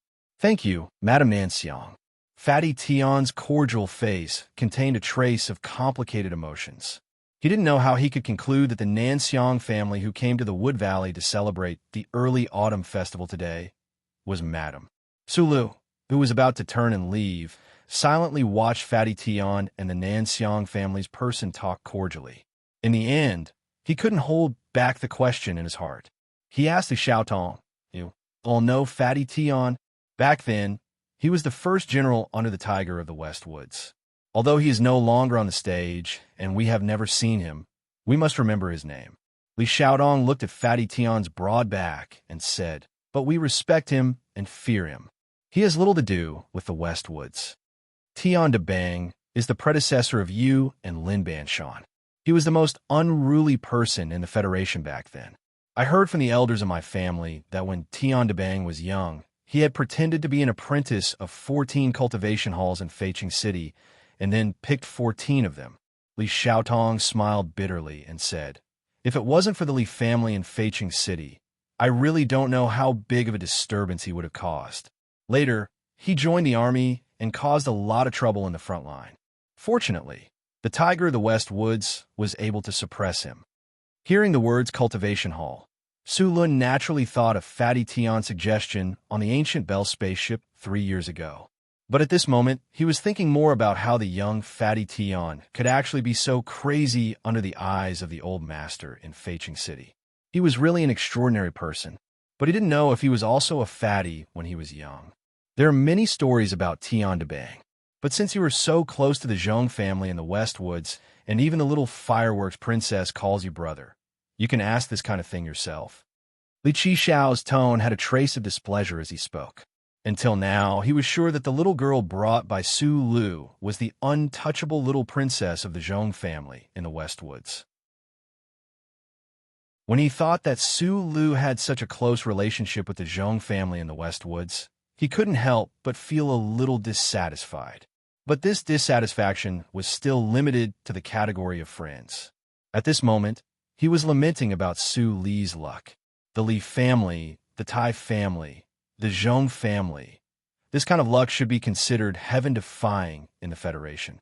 If he knew about the confession of the Nan family's daughter in the secluded woods, he would probably be even more speechless. Sulin knew what he was complaining about. He scratched his head and explained, "I know little Watermelon, the little princess of the Zhong family. It was really just an accident. It happened 3 years ago. Mu Tanny was in trouble today, so he didn't have time to complain about the family history of the revolutionary nanny. So he stopped abruptly." But as he spoke, Su Lu couldn't help but think about the escape route Uncle Feng Yu left for him. That was how he met little Watermelon, entered Yue University, and met Tai Ziyuan. If all of this was really arranged by his uncle, then that guy was too close to a demon. And why did he make such arrangements before he died? The manor was in chaos, but people couldn't leave. At the edge of the secluded woods, Su Lu asked Fatty Tian seriously, How did you know that the man in gray was the gunman? And how did you know? Fatty Tian looked at Su Lu with a smile and asked in return. Su Lu mimicked Lan Xiaolong and shrugged. He had to avoid the question because he couldn't explain it. Fatty Tian was silent for a moment, then suddenly smiled and sniffed the air. He said lightly, "That person had the burning smell of Type 2 gunpowder on him." Su Lu immediately understood. The gunman used the powder in the bullet to stop the bleeding after he was injured, and it was this smell that led Fatty Tian to find the trace. Then why did you want to kill him? Su Lu looked at Fatty Tian's soft hands that were hanging by his waist and asked in a soft voice. Because he was very dangerous. Fatty Tian turned around and looked at Su Lu. He said, "Although he was injured by you and your men, he was still very dangerous at the time. In fact, for such a dangerous expert, even if we caught him, we wouldn't be able to find out who the mastermind was. Since that was the case, I would rather kill him on the spot to intimidate some people." Who were those people? And why would they choose this moment to assassinate Proton Zhong Yan, who was placed in the Federation by the Zhong family in the Westwoods? Su Lu was silent for a moment, and a chill crept into his heart. He muttered, "But if we leave him alive, maybe we can get something out of him. Who would believe it if we got something out of him? Even if the bastards of the Empire have been keeping an eye on us, the hostility from the Federation has never decreased." Fatty Tian looked at him with a hint of mockery and said, "If I said that it was the Iron 7 Division who did it, would you believe me?" Su Lu thought seriously for a long time, and then shook his head. Any logical person would not agree with Fatty Tian's crazy inference. Killing the heir of the Zhong family in the West Woods would not benefit the Iron 7 Division and Du Shaoqing in any way. More importantly, Du Shaoqing was a model of a professional soldier. He would never completely ignore the overall situation at the front line of the Westwoods because of a personal grudge. The iron-blooded soldiers might be violent, competitive, and vengeful, but they were not crazy people. Seeing him shake his head, Fatty Tian laughed out loud. But there was suddenly a hint of weathered ruthlessness in his laughter that was completely inconsistent with his body shape. Not long after, the detectives from the Capitol Police Bureau and the Federation Investigation Bureau came to the Wood Cove Manor and began the investigation of the incident with pain and anger. No matter who it was, the government would never allow anyone to hurt the little princess sent to the Federation by the Zhong family in the Westwoods. After killing the gunman, Fatty Tian left a simple statement and contact information. He then picked up Zhong Yan and left under the protection of his powerful West Woods Special Forces, ignoring the flashing police lights at the entrance of the manor and the ashen-faced detectives in trench coats. This person came and left leisurely, leaving behind the body of a powerful gunman, a tyrannical figure, and a yard of silent shock. "Goodbye, Brother Su Lu." Su Lu stood at the edge of the quiet autumn forest in the Wood Cove Manor and watched the convoy leave. He thought of the little girl's crisp farewell, and a sincere smile appeared on his ordinary face. The holidays were coming to an end, and he didn't know if he would see this little girl again in the future. Thinking of Zhong Yan's delicate little face, the shadow in his heart naturally faded a little. He subconsciously looked back. He knew that the Federation Investigation Bureau and the Police Bureau wouldn't make things difficult for the Nan family, but he couldn't help but be curious. If that beautiful girl knew the story, what kind of expression would she have? In an apartment across the street from the Department of National Defense Training Center in the Capital Special Administrative Region, an officer was looking at the street scene under the autumn sun through a light filtering film. His right hand was tightly holding an encrypted phone, but it revealed his true emotions at the moment. This light filtering film could prevent the thermal imaging system from looking in, so he wasn't worried about his real face being seen by others while standing behind the window. However, he still pressed his military cap low and let the shadow cover most of his face, just like the gunman who died in the manor today. "The mission failed again," said a subordinate beside him with a gloomy face. "There's still half an hour to 9:40. You've already smashed a lot, almost 700, which means that it's the middle of the night and 7 days. But I can hold on. Any more?" Chapter 373. The military officer, standing outside the window, gazing into the distance, had a standard military posture, not a hair out of place. The military cap on his head was worn very carefully. Every strand of hair was carefully pressed into the brim of the cap. When he heard his subordinates sigh, the thin lips exposed outside the shadows slightly pursed, his expression somewhat indifferent and gloomy. 2 years ago, on New Year's Eve, we had already failed, but reality has proven that a failure on the surface can still be exchanged for the final success. The military officer's low voice sounded within the room. 2 years ago, there were many things I didn't understand, but now I understand, and I no longer consider myself a small figure. Because even though I am a small individual, I am part of a powerful collective, participating in the major events of the Federation, so each and every one of us are important figures. The subordinate behind him stood ramrod straight. Even though this person couldn't come into contact with more specific information from the upper echelons, when he heard the military officer's words, he still felt his blood boil.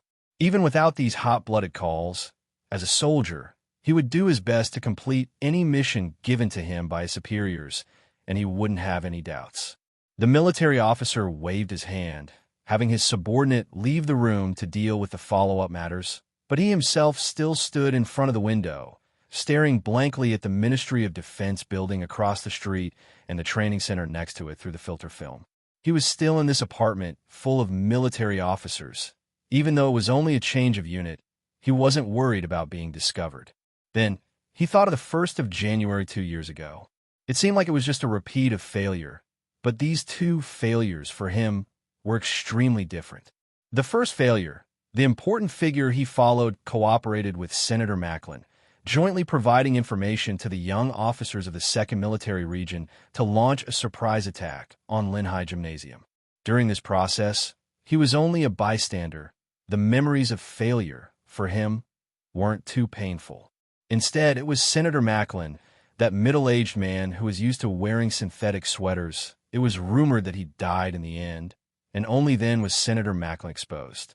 The military officer originally wanted to take out a cigarette, but because of this, he reminded himself that he couldn't leave behind any habitual traces, couldn't give those investigators in the Federation any chance to find out. But this time, the officer was a true participant in this failure. That top-notch gunner who had died in the Wood Valley Manor was a peer he had befriended when he was young. He was an extremely outstanding professional soldier, so this failure was painful for him. He stood by the window and watched the twilight in silence for a long time, but he could only force himself to endure. Brother In Chuan, take care. The shadow of the officer's face was faintly reflected on the glass of the window. He stared at the shadow as if he were staring at the face of the deceased, silently mourning, but he did not take off his military cap. If the gunman had an anti-material rifle, he might have been able to complete the mission and escape to Bermuda. However, the Federation strictly controlled firearms, and there was no one like Mr. Schur in the circle of officers, so they had no access to the dark waters at the bottom of the Federation. If the gunman had used a long-range sniper rifle, the Federation and the Zhong family in the West Woods would have investigated a lot of things afterward. Of course, the military officer knew the real reason why the gunman was unwilling to use a sniper rifle. It was not only to protect their collective iron will, but also because, as an outstanding professional soldier, he was unwilling to use a sniper rifle to assassinate a cute little girl. He was unwilling to do such a despicable thing, let alone let the little girl die so cruelly. The military officer quietly looked at himself on the glass. Like the dead gunman, he also thought that assassinating an innocent little girl was a very despicable thing. But for the greater goal, they had to persevere. For the true brilliance of the universe, they could allow a few small black dots to appear in the background. In reality, the power group that the military officer belonged to, just like 2 years ago, still wanted to gain some benefits from this failed assassination mission. The assassination happened in Wood Valley Manor, and the gunman's identity was a security member of the Lin family. No matter what explanation was given after the incident, The relationship between the West Woods tiger, which was already arrogant among the 7 families, and the other families would probably worsen. Even the anti-government forces from Green Dragon Mountain, who were about to enter the front lines of the West Woods, would probably have some problems with the West Woods military because of today's incident. The military officer used a clear mind to make calculations like a tactical deduction. After confirming that the important person he followed did not miss anything, he sighed softly. 2 years ago, if the young master of the Tai family had really died, how good would that have been? 2 years later, if the little princess of the Zhong family died, the succession of the Zhong family in the West Woods would be in chaos. The brothers of the tiger would probably rush to adopt all of their sons and daughters. How good would that have been?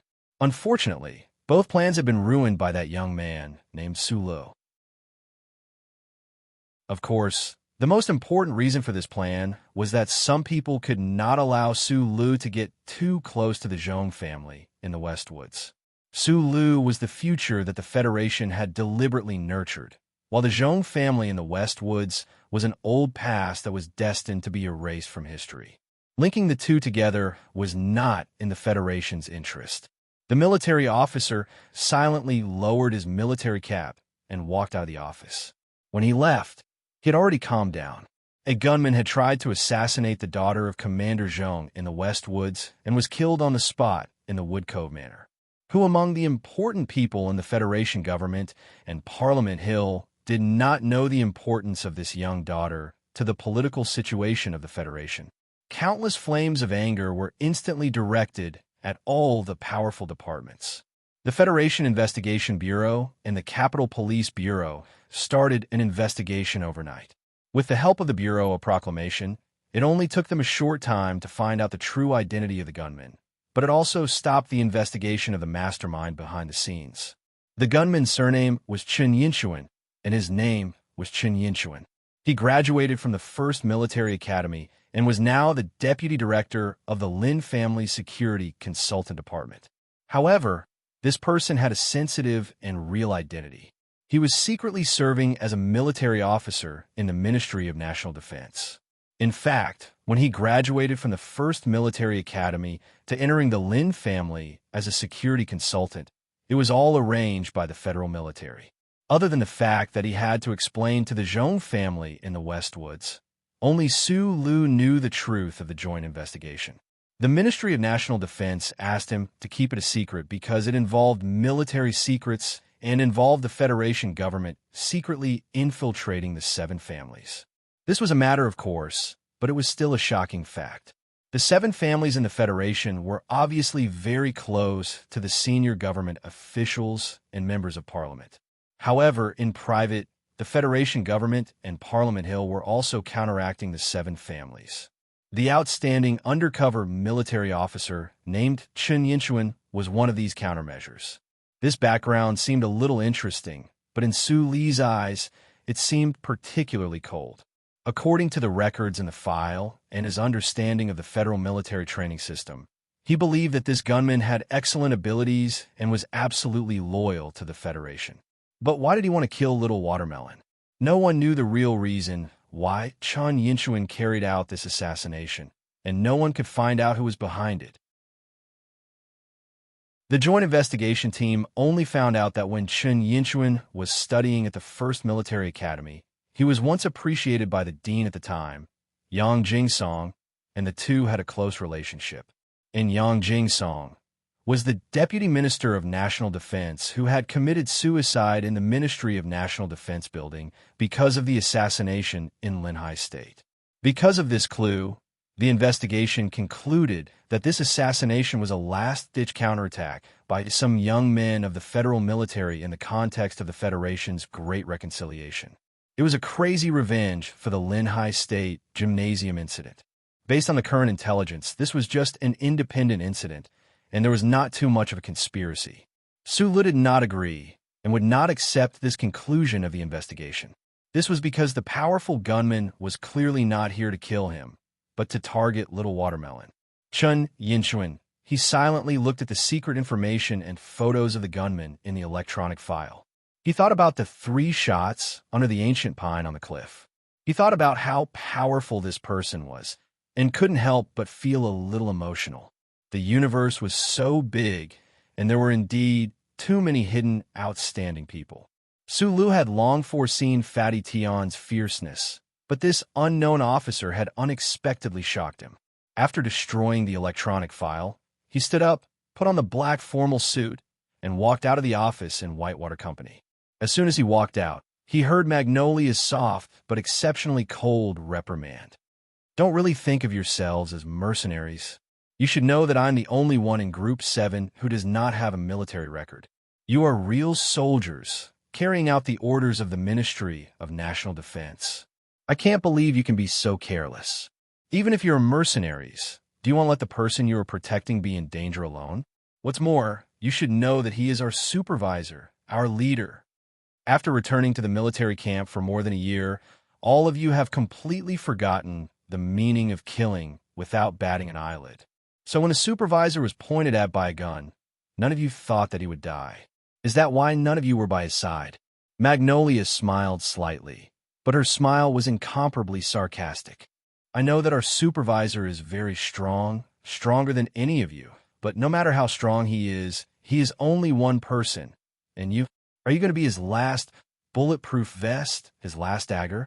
Or are you saying that in the future on the battlefield, you are counting on our supervisor to protect you? Where were you at that time? Do I need all of you to protect that little girl? Do you really expect me to follow him alone? Don't forget that I was just discharged from the hospital. The 18 men of Group 7 stood in the aisle obediently as Magnolia, whose black hair swayed in front of her forehead, mocked and scolded them. Magnolia had a gentle temperament, but the violent members of Group 7 were as obedient as a row of quails in front of her. Of course, Lan Xiaolong, who was shrugging at the moment, was an exception. Because Su Lu was shot by the gunman in Wood Valley Manor, Magnolia was really in a bad mood. Looking at her former subordinates, she naturally did not have any kind words to say. Although she still spoke softly, there was an indescribable coldness. Sulu, who walked out of the door, narrowed his eyes slightly and looked at Magnolia's back for a moment. After a moment of silence, he opened his mouth and interrupted her scolding. Prepare the car. We are going to accept the mission. Magnolia's body trembled slightly, and then she slowly raised her head and said softly, yes. A few minutes later, the dark green paramilitary motorcade drove out of the Whitewater Company base and along the ring highway of the capital, Special City, came to a quiet group of villas in the southern suburbs. The people who lived in these villas were all rich and powerful, and this did not exceed the expectations of the members of Group 7 regarding the residence of the national idol girl. The most popular idol girl in the universe had been away from the public eye of the Federation for as long as a year. Thinking that they would be responsible for her safety in the future, even these ruthless people who used to kill and set fire at the edge of the universe all year round couldn't help but feel a little expectant and curious. However, this group of ruthless people was stopped in front of the villa with a courtyard. Yesterday at 9:40, there were 1,878 votes. Today at 9:40, there are 2,633 votes. You guys are very fierce, throwing in more than 700 votes. At this time, it seems that there are still votes, so let's count it as 800 votes. Of course, as I said yesterday, I will make you guys satisfied. 3 chapters a day for 8 days, absolutely satisfied. I also know how to eat seafood. But on the 24th, I am allowed to move out a little, only 2 chapters. Because it is Christmas Eve, I have to accompany someone to have a meal or something. It is unavoidable because I am a common person. Chapter 374. In fact, the villas of Autumn Mountain were not grouped together. Among the golden mountains that were no more than 200 meters high, more than 10 villas of different styles were scattered in the valley. This scattered design fully preserved the privacy of the villa owners. Even if they had lived together for 3 or 4 years, perhaps the villa owners had never seen each other. Although the low mountains around the villa were not high, they were just enough to satisfy the desire of the upper-class celebrities of the Federation to see the mountains when they went out, but they did not want to climb the mountains and sweat. In addition, The valley was covered by red leaves, and when they turned around, there was an old wooden house with a yellowish hue looming in the grass beside the road. It was indescribably noble and quiet. The 18 men of Whitewater Company's Team 7 looked at the beautiful scenery around them and the villa in front of them. Although their faces were still cold and calm, their hearts were already filled with endless curiosity. The idle girl of the Federation seemed to be in her 20s this year, but she could actually live in such a noble place. Under the direct order of Whitewater Security Company's headquarters, Team 7 led by Su Lu would officially take over the work of Jian Shuier security consultant, or the so-called bodyguard, from today onwards. However, when they came to the villa of Autumn Mountain, they were neatly blocked by a group of colleagues. The people of Team 7 were not angry after being fooled. They just looked indifferently at the black-clothed colleagues inside and outside the villa, waiting for their superiors to negotiate with the head of security at the door. Although these men were very curious about and liked Jian Shuier, after all, they were a group of ruthless people who often did dirty things for the Federation. They always felt conflicted when the company or the Ministry of Defense directly forced them to be bodyguards. At the gate of the villa of Autumn Mountain, a head of security about 40 years old calmly looked at the motorcade at the gate. His eyebrows trembled slightly and then returned to normal. A motorcade of 7 military vehicles painted dark green, but there was no military license plate. There was something strange about this matter. We are now responsible for protecting the villa of Autumn Mountain. The head of security said with a smile, I didn't know that Miss Jian Shuier had other arrangements. Lan Xiaolong, who was in charge of negotiations, shrugged. He was not used to the tight work attire of Whitewater Company. I don't know why you are here, but we have signed a contract with the people in the villa. Today is the first day of work. Regardless of whether there is a misunderstanding or not, I think you should let us in.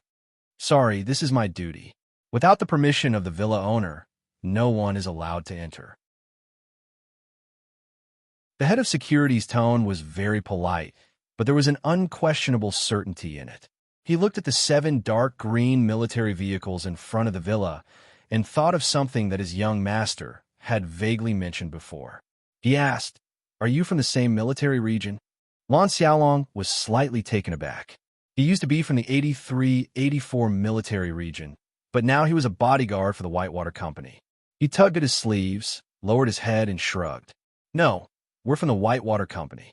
When the head of security heard them admit that they were not from the same military region, his mood became calmer. He smiled and said, So you are by Shui's colleagues. Sorry, I still can't let you in, and I haven't seen your contract. But since yesterday, we have taken over the work of the security consultant of Autumn Mountain. As for the Whitewater Company, my superior will greet your company's president. His words were full of toughness. He knew that the people outside the villa belonged to the Whitewater Company, but this head of security was still so tough.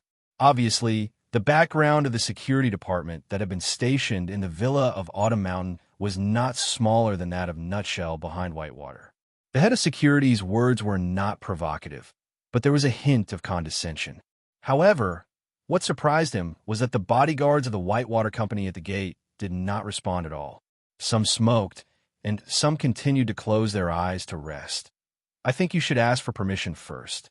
Su Lu, who had been smoking silently beside the car, suddenly said. The head of security glanced at Su Lu and said slowly, I don't think it's necessary. This sentence was said lightly. Su Lu suddenly thought of the scene on the terrace of the Flowing Wind Slope Club and smiled. He didn't care who these people were, and he didn't want to waste time on these small conflicts. He directly took out his phone and dialed a string of numbers. He said into the phone, We are here, but we are blocked. Can you come out and pick us up? I know she's taking a nap, but I still want to persuade her not to go to the West Woods. The war there is about to start, especially when she stubbornly put the concert on the planet 5460. You have to know that the small planet is still a dangerous area where the two sides are fighting each other. No one knows when the Federation will launch a counterattack, and if they will launch a counterattack. Inside the villa on Xiaoming Mountain, the first successor of the Li family, the vice president of the Sanlin United Bank, Li Xiuzhu, flashed a slightly bitter smile on his extremely handsome face. I know what she is thinking, but it is not necessary after all. Sister Tong looked at the calm and gentle young master of the Li family in front of her and couldn't help but feel a little apologetic. She had a very good impression of this young master of the Li family. She replied awkwardly, "You also know that even the family can't stop the young miss from making a decision. It is useless for me to persuade her." Li Xiaozhu was slightly silent. He knew Jian Shui's secret background, so he had never treated her as a star. In the eyes of the 7 great families, any dazzling star was no different from an ornament that would come and go as she pleased. However, Jian Shui was not that kind of person. Li Xiaozhu had to admit that he had been deeply attracted to this girl who was much younger than him during the 2 years they had spent together. That was why when he found out that the other party had decided to travel to the faraway celestial forest, his usually apathetic heart was filled with worry and sorrow. "If she insists, then please bring the security personnel outside." Li Xiaozhu raised his head and showed a gentle smile on his face. He looked at Sister Tong and said, "It is not that I don't respect you, but the stars are far away, and she has always been unwilling to rely on the power of the family. She always needs more security forces around her to be at ease." Li Xiaozhu, who was the assistant and bodyguard of Jian Shui, who looked gentle but was extremely proud, could also say the word "you." It only showed that he was determined to get that girl and couldn't forget her. Li Xiaozhu smiled slightly and reached out to stop Sister Tong's refusal. He said, "They are all the elite forces of the family, all from the special forces of the major military regions, and they have been through a long time of training. In terms of fighting power and professional quality, I believe that they are more trustworthy than the 3 major security companies." "I will reject the contract with the Whitewater Company," Li Xiaozhu said lightly. However, at this moment, the phone in Sister Tong's hand rang. Sister Tong apologized and hurriedly walked out of the villa. Li Xiaozhu looked at Sister Tong's back quietly. He didn't think about the content of the phone call. He only thought about the girl who was taking a nap upstairs. Until today, he only knew that the national girl who made the entire Federation obsessed should be a member of that family, and the kind that was very close. However, he still didn't know what the specific relationship was. Sister Tong walked out of the villa and saw the security personnel of the Li family and the 7 groups of men confronting each other. She nodded to the head of security and walked straight to Su Lo. She said apologetically, "I am really sorry. They're the security personnel sent by a friend of the miss." The 2 sides didn't communicate well. Su Lo put the cigarette under his foot and put it out. Then, he straightened up and smiled at Sister Tong. "It's nothing. I just want to ask, when can my people take over? This may need to be communicated." Sister Tong looked at Su Lu in front of her and said softly, "If the 2 sides are jointly responsible for the security work, what do you think?" Su Lu was slightly stunned and didn't speak. He let the silence ferment for a long time in front of the villa. Then he said, "It seems that the friend of Miss Jian Shui has a lot of influence on you." Sister Tong frowned slightly. She was not used to the tone of this sentence. She knew very well that the young man in front of her had done a lot of things in the past 2 years. However, when they met again today, she was shocked to find that Su Li's temperament seemed to be very different from before. However, when she heard the hidden criticism and faint warning in Su Li's words, she still couldn't help but feel slightly embarrassed and angry. "I know that with your current status, it is indeed a waste for you to be the young lady's bodyguard. However, you should always remember that we are the employer," she said with furrowed brows. "I think you have probably forgotten who the real employer is." Su Lu shook his head and said, "I am carrying out the military orders of the Ministry of National Defense." His tone was very calm. There was no hint of anger in it. However, when it fell into Sister Tong's ears, it was not relaxed. As Jian Shui's personal assistant, of course she knew that the real employer of Su Lu and Team 7 was the Ministry of National Defense. It should even be that old man. Her expression suddenly froze. "If you don't trust the combat power of Team 7, we can leave immediately. However, I need you to help me explain the situation in the ministry," Su Lu said. "Other than that, there is no other cooperation." Su Li's guess was correct. Sister Tong admired the Li Xiuzhu in the building. That was why she tried to have both sides be responsible for the security work. As an assistant, this kind of attempt was undoubtedly a bit muddle-headed. Fortunately, this attempt was directly rejected by Su Lu. Only now did Sister Tong remember another rumor about the young man in front of her. It was very strange. Because of that rumor, Sister Tong immediately completely forgot about Li Xiuzhu's influence on her. She said apologetically with slight embarrassment, "You are right. This is my mistake." The head of security of Li family looked at this scene in shock. He didn't know who the head of Team 7 from the Whitewater Company was. He could actually make Sister Tong, who had always been as cold as ice, immediately change her mind. Su Lu stood back beside the military vehicle and lit another cigarette. He narrowed his eyes and looked at the Choming Mountain Villa in the distance. On the other side, the armed members of Team 7 had already entered the villa under the lead of Sister Tong. They completely ignored the vigilant and hostile gazes in the courtyard. Their faces were cold. Although they could not be said to be valiant and high-spirited, that kind of solemn and indifferent manner still made the security personnel of the Li family feel an unprecedented provocation and humiliation.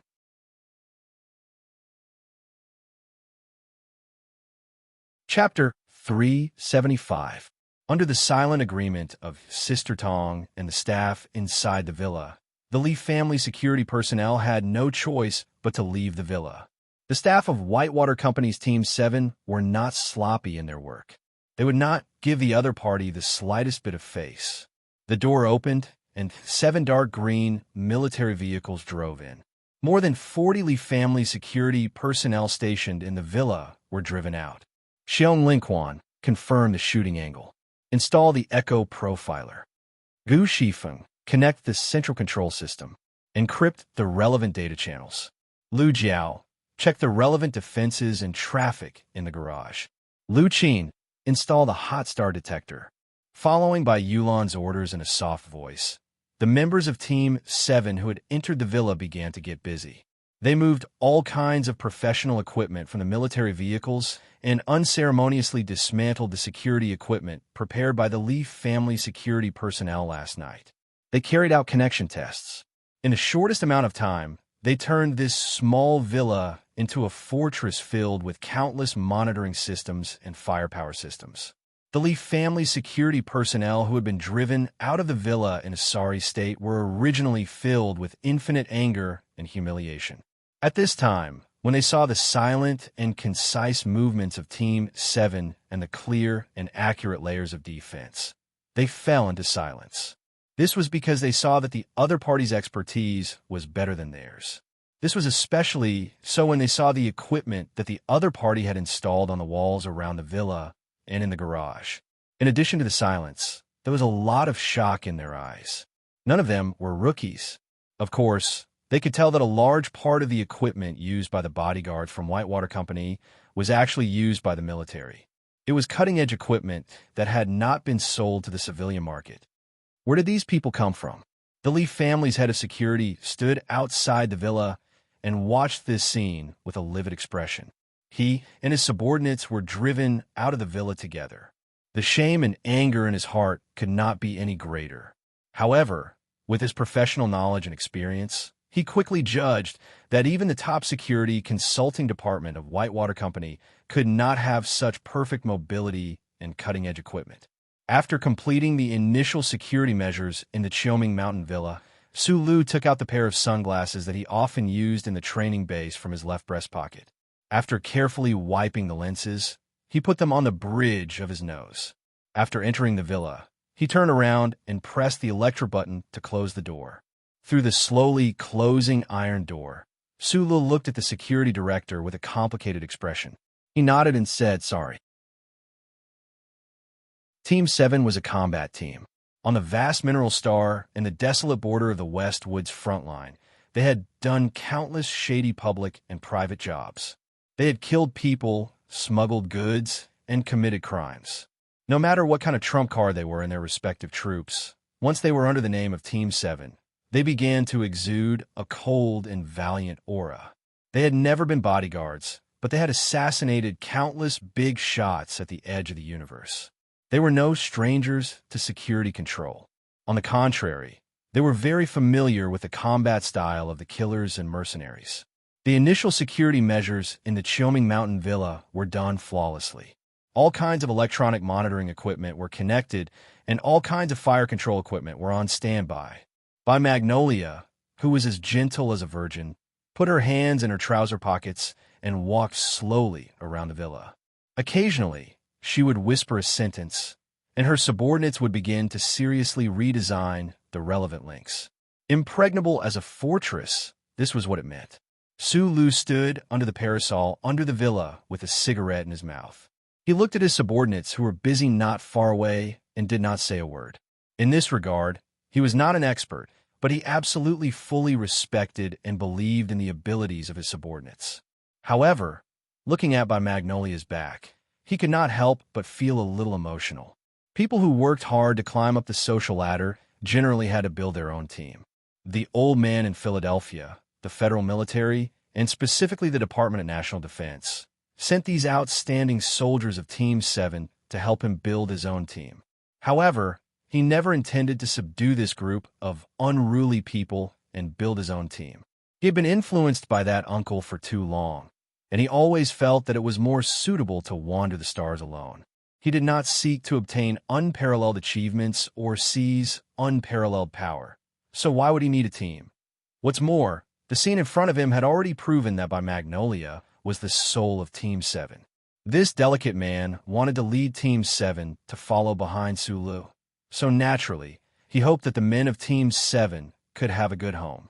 Whether they lived or died, at least they had to leave some reputation in the brilliant universe. However, why was Little White so sure that he could bring these things to Team 7? Sulu looked at by Magnolia's slightly thin back and fell in a deep thought. By stabbing him in the back, he might be able to end the grudge between them. However, the reason why he accepted this person back to his side and played such an important role was because of Dong Lin Shi's bad nature. He wanted to gamble on his own judgment. In his life, he rarely made mistakes in judging people, including Tai Ziyuan and Shi Qinghai. He wanted to know if he would make the same mistake again this time. The secondary security of the villa at Autumn Crime Mountain had been set up. Sulu looked at the delicate man walking towards him and suddenly understood why many people thought that Secretary Bai was like a woman. It was because Bai Magnolia always looked down and stared at the area below the throat. He gently moved his eyes, as if he was rotating the delicate knife between his fingers. Don't worry about the debt at the back of the mountain. Have you paid it all? Sulu asked Magnolia under the parasol in front of the villa. Out of the blue, Magnolia was standing in front of him. By Magnolia's body slightly stiffened. Then he nodded and said softly, "Yes." "That's good," Sulu said. Sulu didn't care who the security personnel chased out of the villa at Autumn Crime Mountain belonged to, because he was carrying out a military order from the Ministry of National Defense. This military order was secretly pushed by the old man in Philadelphia. Although he still didn't fully understand why the old man didn't let him go to the front line of the West Woods, but instead sent him to be a bodyguard. What kind of unfathomable thoughts did the old man have in mind? However, this didn't prevent him from carrying out this slightly ridiculous mission. Just like what he said to the purple-haired national girl 2 years ago in the Sunshine Ward of the 1st Military Region General Hospital, he always believed that he owed her a life for the assassination at the Linhai State Gymnasium. He didn't care who the security personnel were, but when Sulu saw the man coming out of the villa, he couldn't help but frown. He subconsciously leaned against the back wall and didn't want to see the man face to face. The wide black sunglasses covered most of his expression. By Magnolia and Lan Xiaolong, next to him, didn't know what he was thinking. They looked at the man in a light brown linen suit and thought that this person was really handsome and made people feel ashamed of their inferiority. Sulu and the heir of the Li family had met twice. Not only did they not have any friendship, but there were many lingering shadows and blood between them. Today, he was carrying out official business. Although he was surprised that Jian Shui, Er's friend, was Li Xiuzhu, he didn't want to have any dealings with this person. The shadow of the villa covered his body.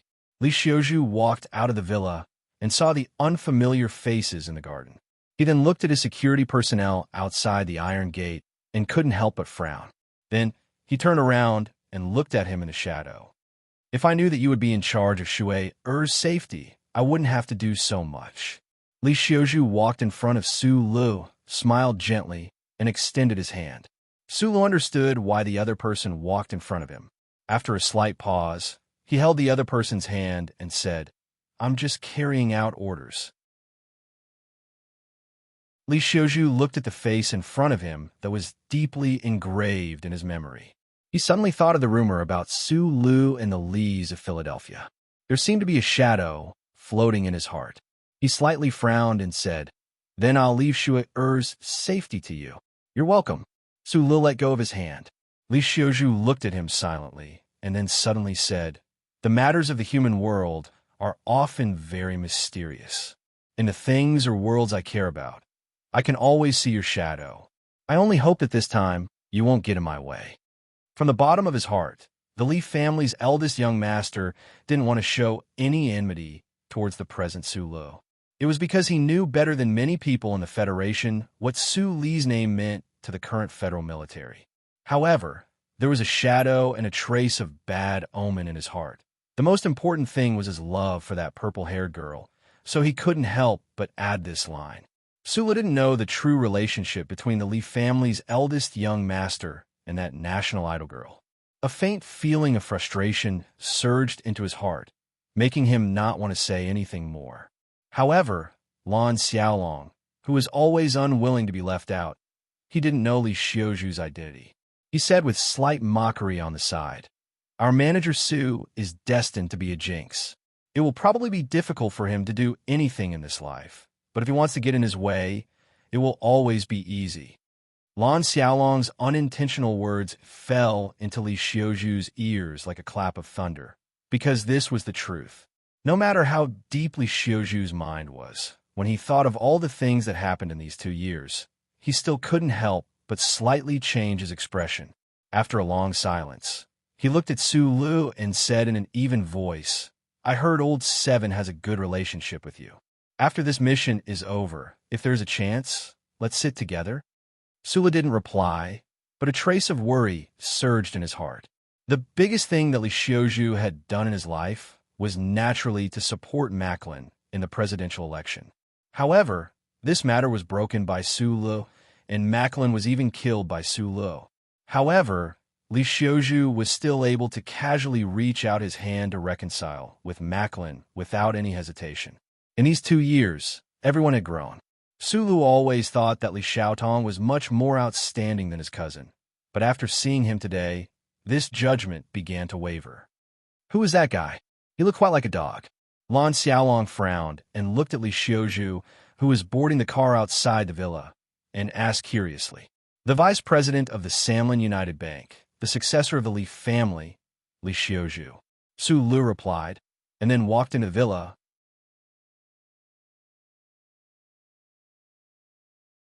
Chapter 376. Li Xiaozhu had to leave the villa on Qiuming Mountain. Not because the lady in the villa was taking a nap, not because his people were being chased out of the courtyard, not because he felt that there was a shadow in front of his eyes when he faced Su Lu. It was because there were indeed many things that needed to be taken care of for a person of his level. The Federation had passed the Financial Integration Act for a long time. Those financial tycoons who were used to sipping vintage wine in the winery while casually making big deals behind the scenes could no longer sit still under the powerful attacks of the Ministry of Finance and the Audit Office. As the heir of the Li family, he naturally would not show up for this kind of thing. Naturally, those tycoons in the eyes of the Federation citizens would go to the Parliament Hill to fight the case, but he also had to take care of business behind the scenes. But no matter what, in Lan Xiaolong's eyes, this legendary descendant of the 7 great families left a bit bleak and lonely when he faced Su Lu. Su Lu did not feel anything about Li Xiaozhu's departure. Whether it was the boy who was the gatekeeper in the past, or the popular military officer who now had one foot on the Golden Road, he had always been the same when facing these so-called big shots. He had never been timid or angry. He just treated them as ordinary people. This was related to his experience after he escaped from Donglin, such as the Crown Prince and the Little Princess. But more of it was because of the nature of the stone in Donglin. Although he knew that only the barrel of a gun could spurt out wind and clouds, his mind was as firm as a rock. As the most powerful machine, how could he be shocked and affected by external power, wealth, and force? Put out the cigarette. Walking into the villa, a young girl stared at Su Lu very angrily and said quickly in a low voice, "Oh." Su Lu used 2 fingers to hold the cigarette, and looked around for the ashtray, but he could not find the cold porcelain pit that contained the filth. He could not help but look a bit embarrassed. "I'm really sorry." Sister Tong came down from upstairs. Seeing this scene, she could not help but frown. She quickly drove away the waitress, who was a bit arrogant because of the lady's tolerance, and said to Su Lu with a bitter smile, "The people in the villa are all service staff who have been with the lady for a long time. They are a bit rude." Sister Tong, who had thought a lot of things clearly, even forgot the good intentions of the young master of the Li family. At this moment, facing Su Lu, she was naturally very polite. After all, it was rumored that the young lieutenant colonel in front of her was the target of the old master's efforts. Su Lu held the cigarette in a daze. Thinking of the cool female military officer he met 2 years ago, he did not know how to react for a moment. After a while, he said with a smile, and said, "You don't have to be so polite. After all, I'm just a bodyguard."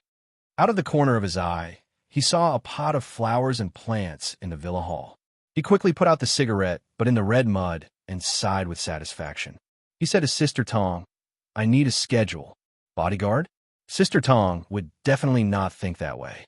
2 years ago, when she had saved the unconscious Su Lu in the blood-soaked underground parking lot of the Linhai State Gymnasium, she had only thought that this was a young fellow with decent ability, decent luck, and decent courage.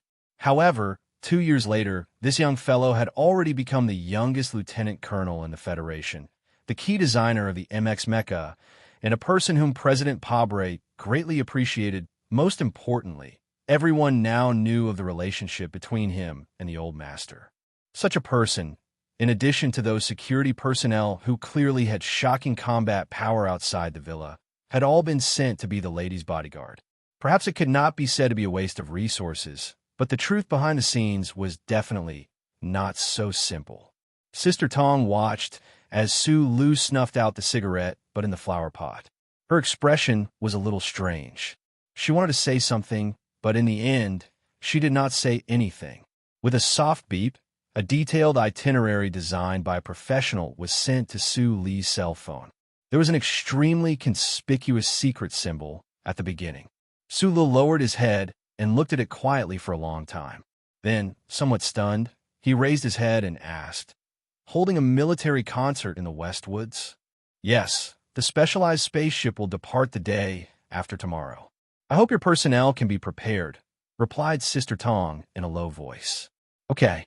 Su Lu scratched his head with the phone in his hand. He had just washed his hair last night, so it was refreshing and did not itch.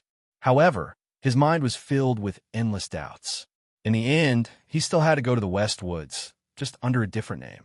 But why would the Department of Defense want him to follow that national idol girl to the Westwoods? Su Lu subconsciously raised his head to look at the fragrant wood flooring. He did not see the barefoot, purple-haired girl floating over, but his heart was filled with the same doubts as Sister Tong's. That night, most of the combat personnel of Team 7 stayed in the villa at Autumn Cry Mountain. Su Lu was a professional, but he had personally witnessed the delicate and secretive security settings around the villa that made his scalp tingle. While admiring the abilities of his subordinates, he naturally did not have any more worries.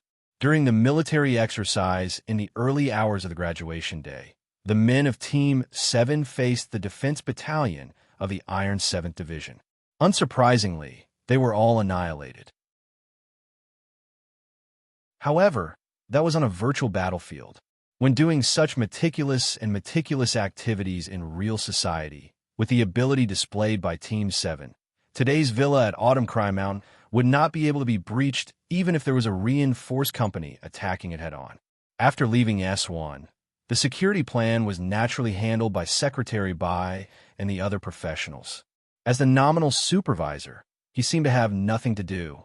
After his shift that night, he left the villa at Autumn Cry Mountain and returned to his apartment in Wangdu. However, thinking that he did not see the purple-haired girl that he had not seen in a long time, he could not help but feel a little strange. Going to the West Woods to protect the dazzling national girl, and behind him was the shadow of the most extraordinary mountain in the Federation. Everything was in a maze, and he could not see the real future. Sulu was not relaxed, and he even had a strong urge to call Philadelphia. However, he helplessly discovered that although the Federation was abuzz about his relationship with the Lees of Philadelphia, and it was extremely bizarre, and some people even said that he was the long-lost son of the military godly Pifu. In fact, he did not even have the old man's phone number. At the front line of the West Woods, a great battle was about to break out. Jian Shui'er chose this moment to visit the soldiers at the front line, and the location was still the most dangerous planet. On one hand, Su Lu admired the courage and perseverance of his dream idol, but on the other hand, he was also endlessly vigilant. Faintly, that obscure and ominous thought of his actually became a little clearer. Would he be able to come back after going to the West this time?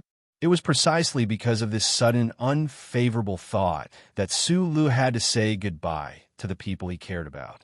Unfortunately, when he returned to his apartment in Wangdu and kept making phone calls, he found that the few friends he had actually expressed their intentions of saying goodbye to him in advance.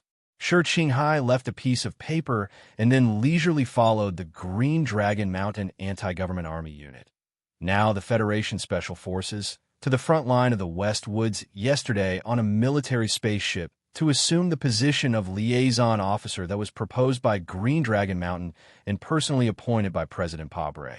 Zoe left a few recorded phone calls and then took her child to Linhai Province. As an unmarried mother, she threw herself into the school that had been interrupted for 2 years.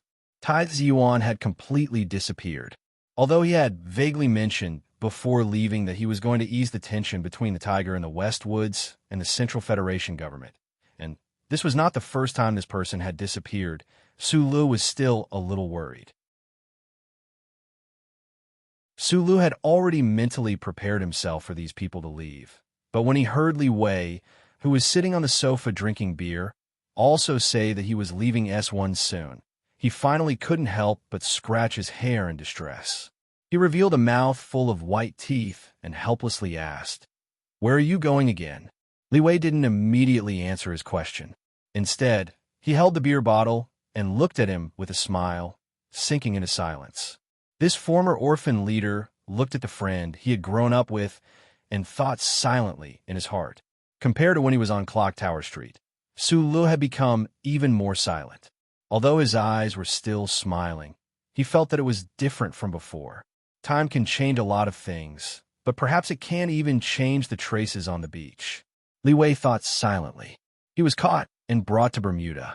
Those people were obviously using him to threaten Sulu, but this kid, who needed to hide his identity, didn't abandon him. As a youth at the bottom of Dong Lin's underworld, he had seen countless treachery, deceit, and dark filth in prison. He admitted that if he were in Su Li's position, he wouldn't be able to do it. It would be good if he didn't stab the other party with a knife. Dong Lin is a small place. The sky is always covered with gray dust. You can't see the stars clearly, so naturally, you don't know how big this world is. Li Wei broke the silence and said softly, "This time I was caught by those big shots. Although it was a lot of trouble, I still went to Bermuda." "That's Bermuda we're talking about." Li Wei laughed self-deprecatingly and said with a bit of loneliness and injustice, "You know very well which kid on our street has left Ishi Province? Even the most ferocious gang leader back in the day. Which one of them left Donglin? But I did. Who would believe that such a small figure like me actually came to the capital and even left the Federation? Then why don't you stay in S1? Su Lu said, "No, I want to go to Bermuda." Li Wei looked down at the beer bottle and said, "I don't want to see the world of beer for the rest of my life. Yes, S1 is very big and the capital is very prosperous, but I still prefer Bermuda." He looked up, suppressed the emotions in his heart, and said quickly, "Bermuda is different from the Federation. The underworld, there is the real underworld. The people there dare to do anything. Who the F***CK is like Clock Tower Street, who controls a few black market dealers in a few blocks and thinks that they're fierce just because they stabbed a few people in the stomach. There's no charter there." Li Wei stared seriously into Su Li's eyes and said, "I admit that looking at your current brilliance makes me feel uneasy. I want to do something, and I can't follow you for the rest of my life. Life has to be a little challenging. I'm not like you who was born to do great things, but I also want to play a little more exciting." Su Lu was silent. He unscrewed the bottle cap with his hand and gulped down a few mouthfuls of beer. The white foam at the corner of his mouth mixed with the saliva that Li Wei had spat on his face. Li Wei stared at the beer bottle and said in a low voice, "I can't go back to Donglin because I will always be a problem for you. So I want to go to Bermuda. But don't worry, my goal this time is definitely not to take down a few streets." Su Lu put down the beer bottle and looked at him silently. He asked, "What do you want to do?" They were friends who grew up together, so they knew each other's temperament and mentality very well. Li Wei was silent for a long time under his gaze. Finally, he spoke his true feelings. "Don't think that you're doing well in the Federation right now. I can see that you have a lot of troubles. Give me some of your current resources, and let me go to Bermuda for a few years to make a name for myself. If the Federation wants to deal with you in the future, I really won't leave you a way out outside the Federation." "Leave a way out?" Su Lu picked up the beer bottle and drank a few mouthfuls. He coughed and choked until his nose was slightly sore, but his heart was slightly warm.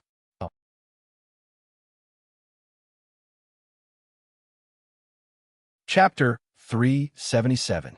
When people from the same hometown see each other, they might tear up, or they might stab each other in the back. Su Lu and Li Wei did not hug each other and cry, nor did they have the dark thoughts of stabbing each other in the back to erase their previous lives. They only listened to each other's resolute and powerful words about the path of retreat. Both of them were moved to the point of confusion. "Don't pee." Li Wei took a swig from the beer bottle and sighed. Su Lu lowered his head and said, "I'm not a person who could be moved easily." Although Su Lu was moved, there was no way he would agree to let Li Wei leave and go to Bermuda to fight for the underworld that he might never be able to conquer. Now that the front line in the West Woods was tense, he could not ask the madam of the Zhong family to help him do anything. In the Bermuda Starfield, he could not find any resources at all. The underground emperor of Bermuda, Lin Banshan, had only brushed past him on the high-speed rail and had nothing to do with him. Most importantly, Su Lu believed that he had a path of retreat that no one could think of. Even if the Federation mercilessly abandoned him in the future, he still had the old man and the glory of the Charter to help him. Even if the old man suddenly turned against him, he still had the bracelet on his left hand. No matter how depressing or difficult the situation was, he was confident that he could forcefully carve out a path full of blood. Letting Li Wei take the risk to find a path of retreat outside of the Federation was something he absolutely could not accept, even though it was Li Wei's dream since he was young. Su Lu was not worried about rejecting Li Wei's departure. He believed that Li Wei only knew him in the capital ring and had no money or connections. It was impossible for him to secretly cross the galaxy and sneak into the distant Bermuda Starfield. So the next morning, when he saw the note under the beer bottle on the coffee table, he was so angry that he had the urge to throw the beer bottle out of the window. But in the end, because he didn't want to hit the children or the flowers under the apartment building, he stopped. "You gave him funding, you let him get acquainted with the smugglers in Bermuda. Have you ever thought that he is my friend? You should at least get my permission first." In an open space near the expressway in the southern suburbs of the Capital Special District, Su Lu stepped on a few pieces of crushed autumn leaves and glared at Li Xiaotong in front of the car. He wished he could beat the cold and gloomy seventh young master into pieces of red plum blossoms dancing in the air. Li Wei quietly left the capital and embarked on an unknown journey to Bermuda because of the sponsorship provided by seventh young Master Li. Even the few Bermuda smugglers were able to find an opportunity to establish connections with them, because of the luncheon at Wood Valley Manor. He left in a hurry. I didn't know that you didn't know about this. It wasn't convenient for me to call you last night. Li Xiaodong could feel the anger in Su Li's heart at this time and did not dare to be careless. He explained very seriously, but you can rest assured that I have already talked to those smugglers. Whether it is on the journey or after arriving in Bermuda, they will take good care of Li Wei.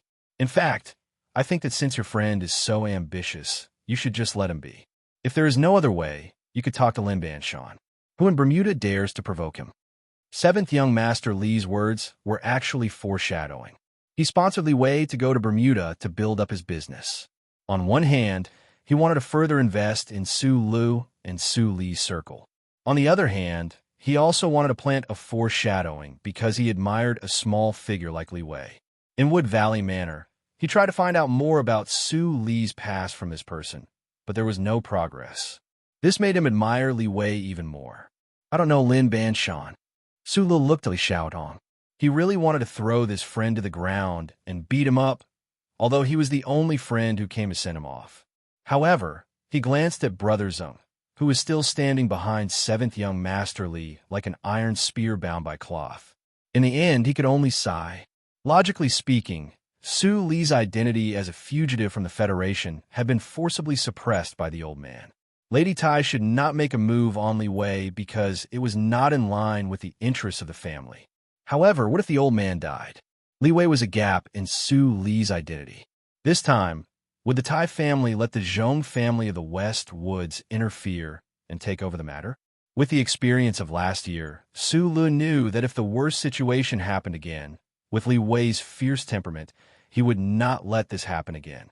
If he found that he could not protect himself, then before he fell into the hands of the other party, this orphan leader would be unusually cold and valiant to end his own life. Friends far away, life and death together. How could he endure? However, no matter how moved he was or how angry he was, it was useless. Su Lu stood in the autumn wind at the intersection of the highway. After a moment of silence, he returned to calmness, but his heart was still filled with endless loneliness. At least I should thank you for coming to send me off, he said to Li Xiaotong in front of him. Li Xiaotong straightened his black and gold collar to block the autumn wind. He said with a smile that was not a smile, I am not worried about whether you can come back alive from the front line of the West Woods. I just hope you can satisfy a humble wish of mine. Su Lu looked at him with a frown. He did not know what his escorting Jian Shui to the West Woods had to do with him. You should know that my big brother is pursuing the national idol girl. Although he has not completely succeeded, he has been slowly making progress. The elders in the family are very optimistic about this. The smile on Li Xiaodong's face gradually disappeared.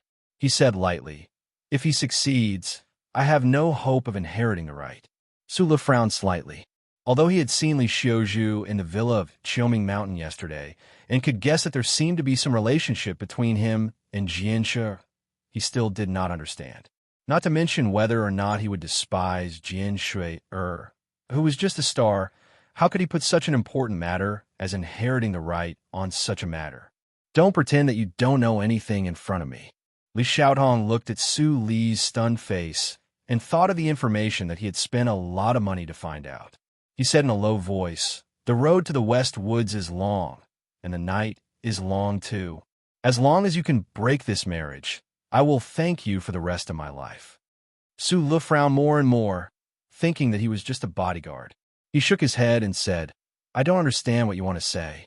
Do you expect me to steal your brother's sweetheart? I can't use the handsome man trick. For such a handsome and successful man like your brother, sure Qinghai might be able to do it. In this world, handsome men are not popular anymore. The most popular is quiet and sunny young men. Li Xiaotong looked at him and smiled. He turned and waved goodbye and got in the luxury car with Brother Zeng. Amidst the swift autumn wind at the highway junction, Su Lu stared at the car that was driving away into the distance. He spread out his hands in a somewhat perplexed manner. He realized that his trip to Silin seemed to be hiding some very mysterious factor.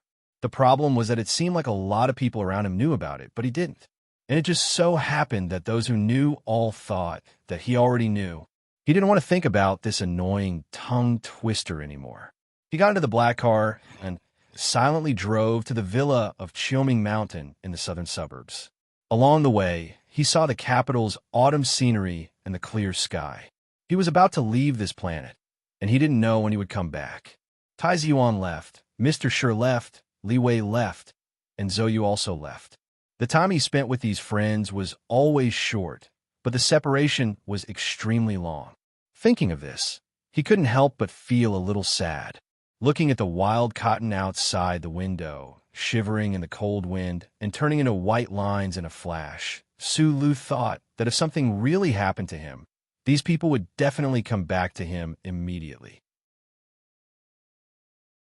He was born in this world. It was really satisfying to have friends like these who could eat meat and drink wine, talk about life and dreams, and not talk about price or life and death. A motorcade of 27 vehicles of various colors drove out of the villa of Cheoming Mountain. In the motorcade, there were heavy-duty trucks that were responsible for loading professional equipment, expensive bulletproof Silver Fox vehicles, several minibuses that were responsible for transporting full-time performers, and 7 military vehicles that were painted dark green. This motorcade drove on the road in the southern suburbs of the capital, looking mighty and imposing. There was also an inconspicuous, gloomy black car that was sandwiched behind the motorcade. Su Lu gently pressed the radar system on the motorcade to confirm the movement around him. He quietly looked at the expensive bulletproof Silver Fox not far in front of him and couldn't help but feel a little surprised by the formation of this trip. They were on the way to the military space base. Jian Shi, who disappeared from the public of the Federation for more than a year and a half, was not forgotten by people. This time, the selection of the West Woods for her comeback concert received unanimous praise and strong support from the military. The Ministry of Defense did not hesitate to arrange a special spaceship for this National Girls Performance team. Logically speaking, as the head of security of Group 7, Su Lu should be sitting in the silver car in front of them at this time to protect Jian Shuier, but he didn't choose to do so because after experiencing the assassination in the stadium, he firmly believed that there was no stronger defense in the world than the black car, specially made by the Tai family. I heard that you're now working in the military. No wonder you have the bad habit of wearing sunglasses. In the backseat of the black car, a young girl looked at the back of Su Lu in front of her and said lightly. She was wearing a sports windbreaker with a hood, which was wrapped up very tightly. She had a pair of big sunglasses on the tip of her straight and cute nose, but it didn't look exaggerated. Instead, it made the skin exposed by the sunglasses look more delicate and charming. The most charming national girl in the entire universe, Jian Shi, was not sitting in her own car. Instead, she was sitting alone behind Su Lu. She looked at the small-eyed boy that she hadn't seen for more than a year and asked, "Why do you insist on letting me sit in this car?" "Because this car is very strong." Hearing the girl's voice behind him, Su Lu felt a little nervous, but he forced himself to be calm and answered, "Just as strong as you?" Jian Shi looked in front of her with a complicated expression and said, "To protect me, the Bane, you must be the most powerful person in the military, right?"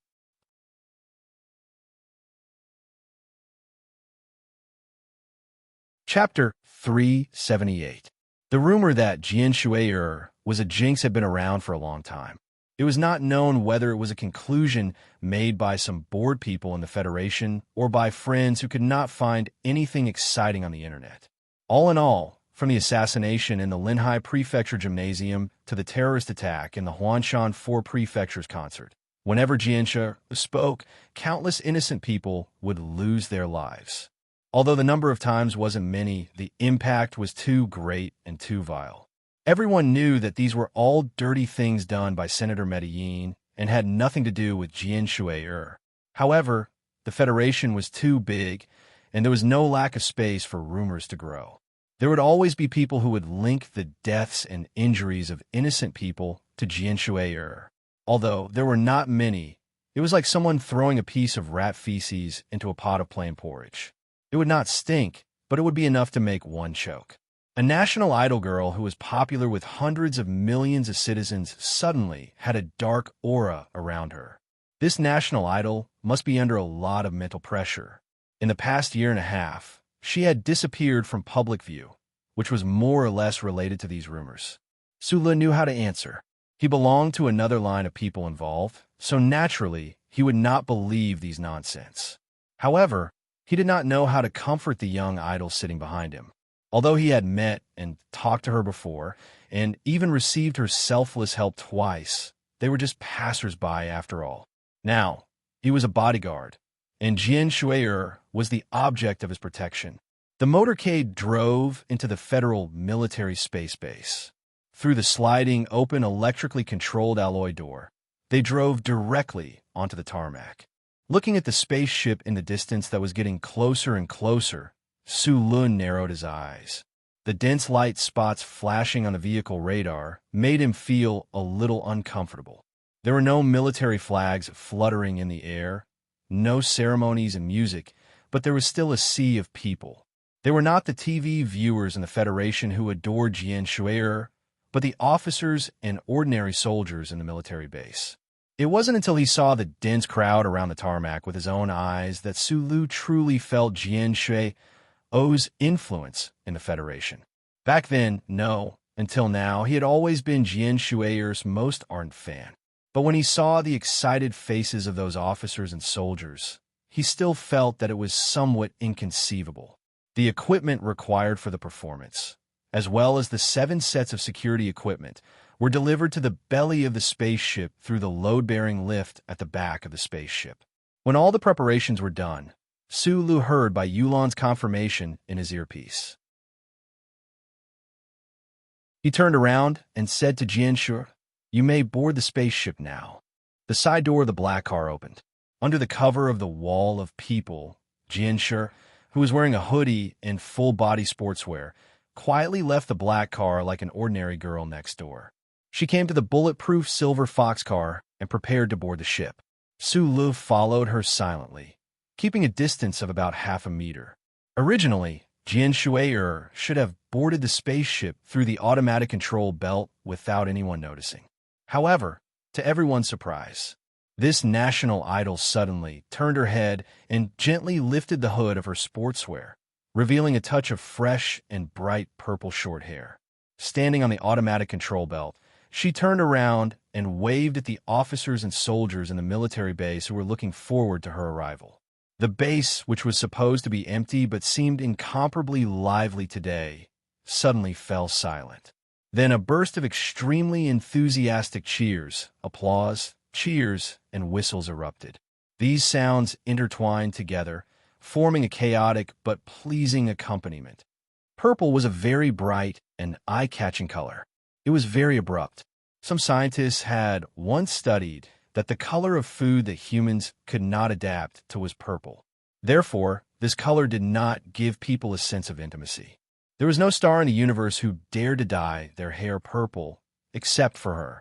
Only Jian Shui'er herself had that kind of fresh, charming, and lovely youthful aura that was like a new willow by the riverside, could make this purple color the most conspicuous and even the most dazzling embellishment.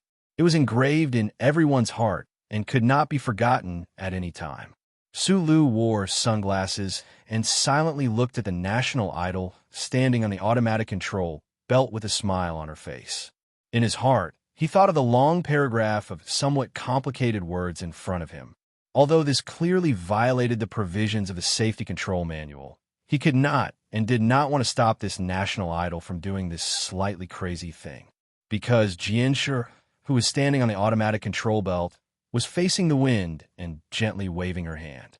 Because the touch of purple in the autumn wind was moving. Because the pair of calves exposed outside the sportswear was seductive. Because he had been incomparably fond and even infatuated with her since he was very young. Although this touch of purple was not on the TV screen, but in front of his eyes, the feeling was still the same and had not faded. This time, Jian Shui'er went to the front line of the West Woods to hold a concert called Victory. The main purpose was naturally to comfort those brave soldiers who had bravely resisted the invasion of the Empire but had not returned home for a long time. Many famous artists in the Federation had done this kind of gesture of appreciation for the military, but it was the first time that a big star like Jian Shu'er had personally gone. In fact, the Federation media, the Performing Arts Association, and those famous stars in their respective fields had long admitted that the stars in this universe had always been divided into two classes. One class was Jian Shu'er, and the rest were the rest. This was a strange flower created by the love of the Federation's citizens and the legendary history. No one could deny this. The Ministry of National Defense, of course, welcomed this kind of thing with both hands. Moreover, the planet Jian Shu'er was going to still in a tug-of-war between the Federation and the Empire. It was an absolutely dangerous fire zone. In addition to the welcome, the federal military was also infinitely grateful. The spaceship that the preparation team of the Victory Concert took belonged to the first-class military spaceship of the Federal Fleet. It did not need to go through the old moon base or space station for conversion or mending. It directly broke through the atmosphere and the gravitational force of S1. Under the gaze of countless pairs of eyes and cameras, it left a trail of fog that gradually disappeared before people's eyes. It flew into the vast universe that was sometimes blue and sometimes dark.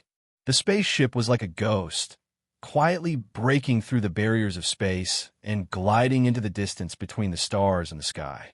In fact, all spacecrafts could give the audience a ghostly feeling if they were lucky enough to witness them.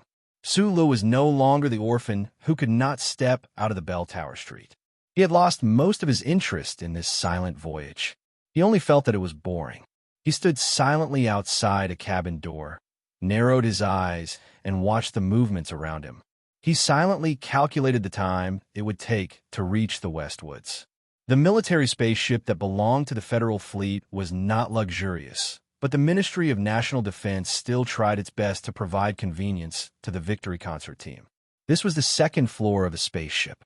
Except for the upper floor of the spaceship control hall, it was the safest and most core area. The armed personnel of Group 7 had been distributed to all the key areas, and together with the control officer on the spaceship, they carried out dual control. Jian Shu'er's team of as many as 80 people lived on the lower floor. Only a few people had the authority to enter the core area of this floor. Sulu was undoubtedly one of them. Although he was lightly ridiculed by the National Idol girl in the car, he still wore the pair of sunglasses that he brought back from the base. He looked at the glimmering stars outside the porthole with a blank expression. No one knew what he was thinking. Suddenly, the phone in his arms rang. He picked up the phone and heard the clear voice of Little Watermelon. "Brother Sulu, I heard that you're going to the Westwoods." "Yes, I am on the spaceship now." On the other end of the phone, Little Watermelon did not show much emotion. She just muttered in a childish tone, "I haven't been back to my hometown for a long time. Brother Sulu, when you reach the Westwoods, remember to go to number 36, latitude 2 district. That is my home. I have a little white rabbit. I don't know if it has gained weight now. Help me say hello to it." Listening to this cute request, Sulu smiled and agreed. He then said a few words and hung up the phone. Just as he hung up the phone, the heavy alloy cabin door behind him suddenly opened from the inside. A faint blue light flashed through the surface of his sunglasses. He slowly narrowed his eyes and looked at the purple-hair girl by the floor-to-ceiling window in the cabin. The National Idol bathed in the starlight, and he suddenly remembered the first time he saw Little Watermelon on the ancient bell 3 years ago.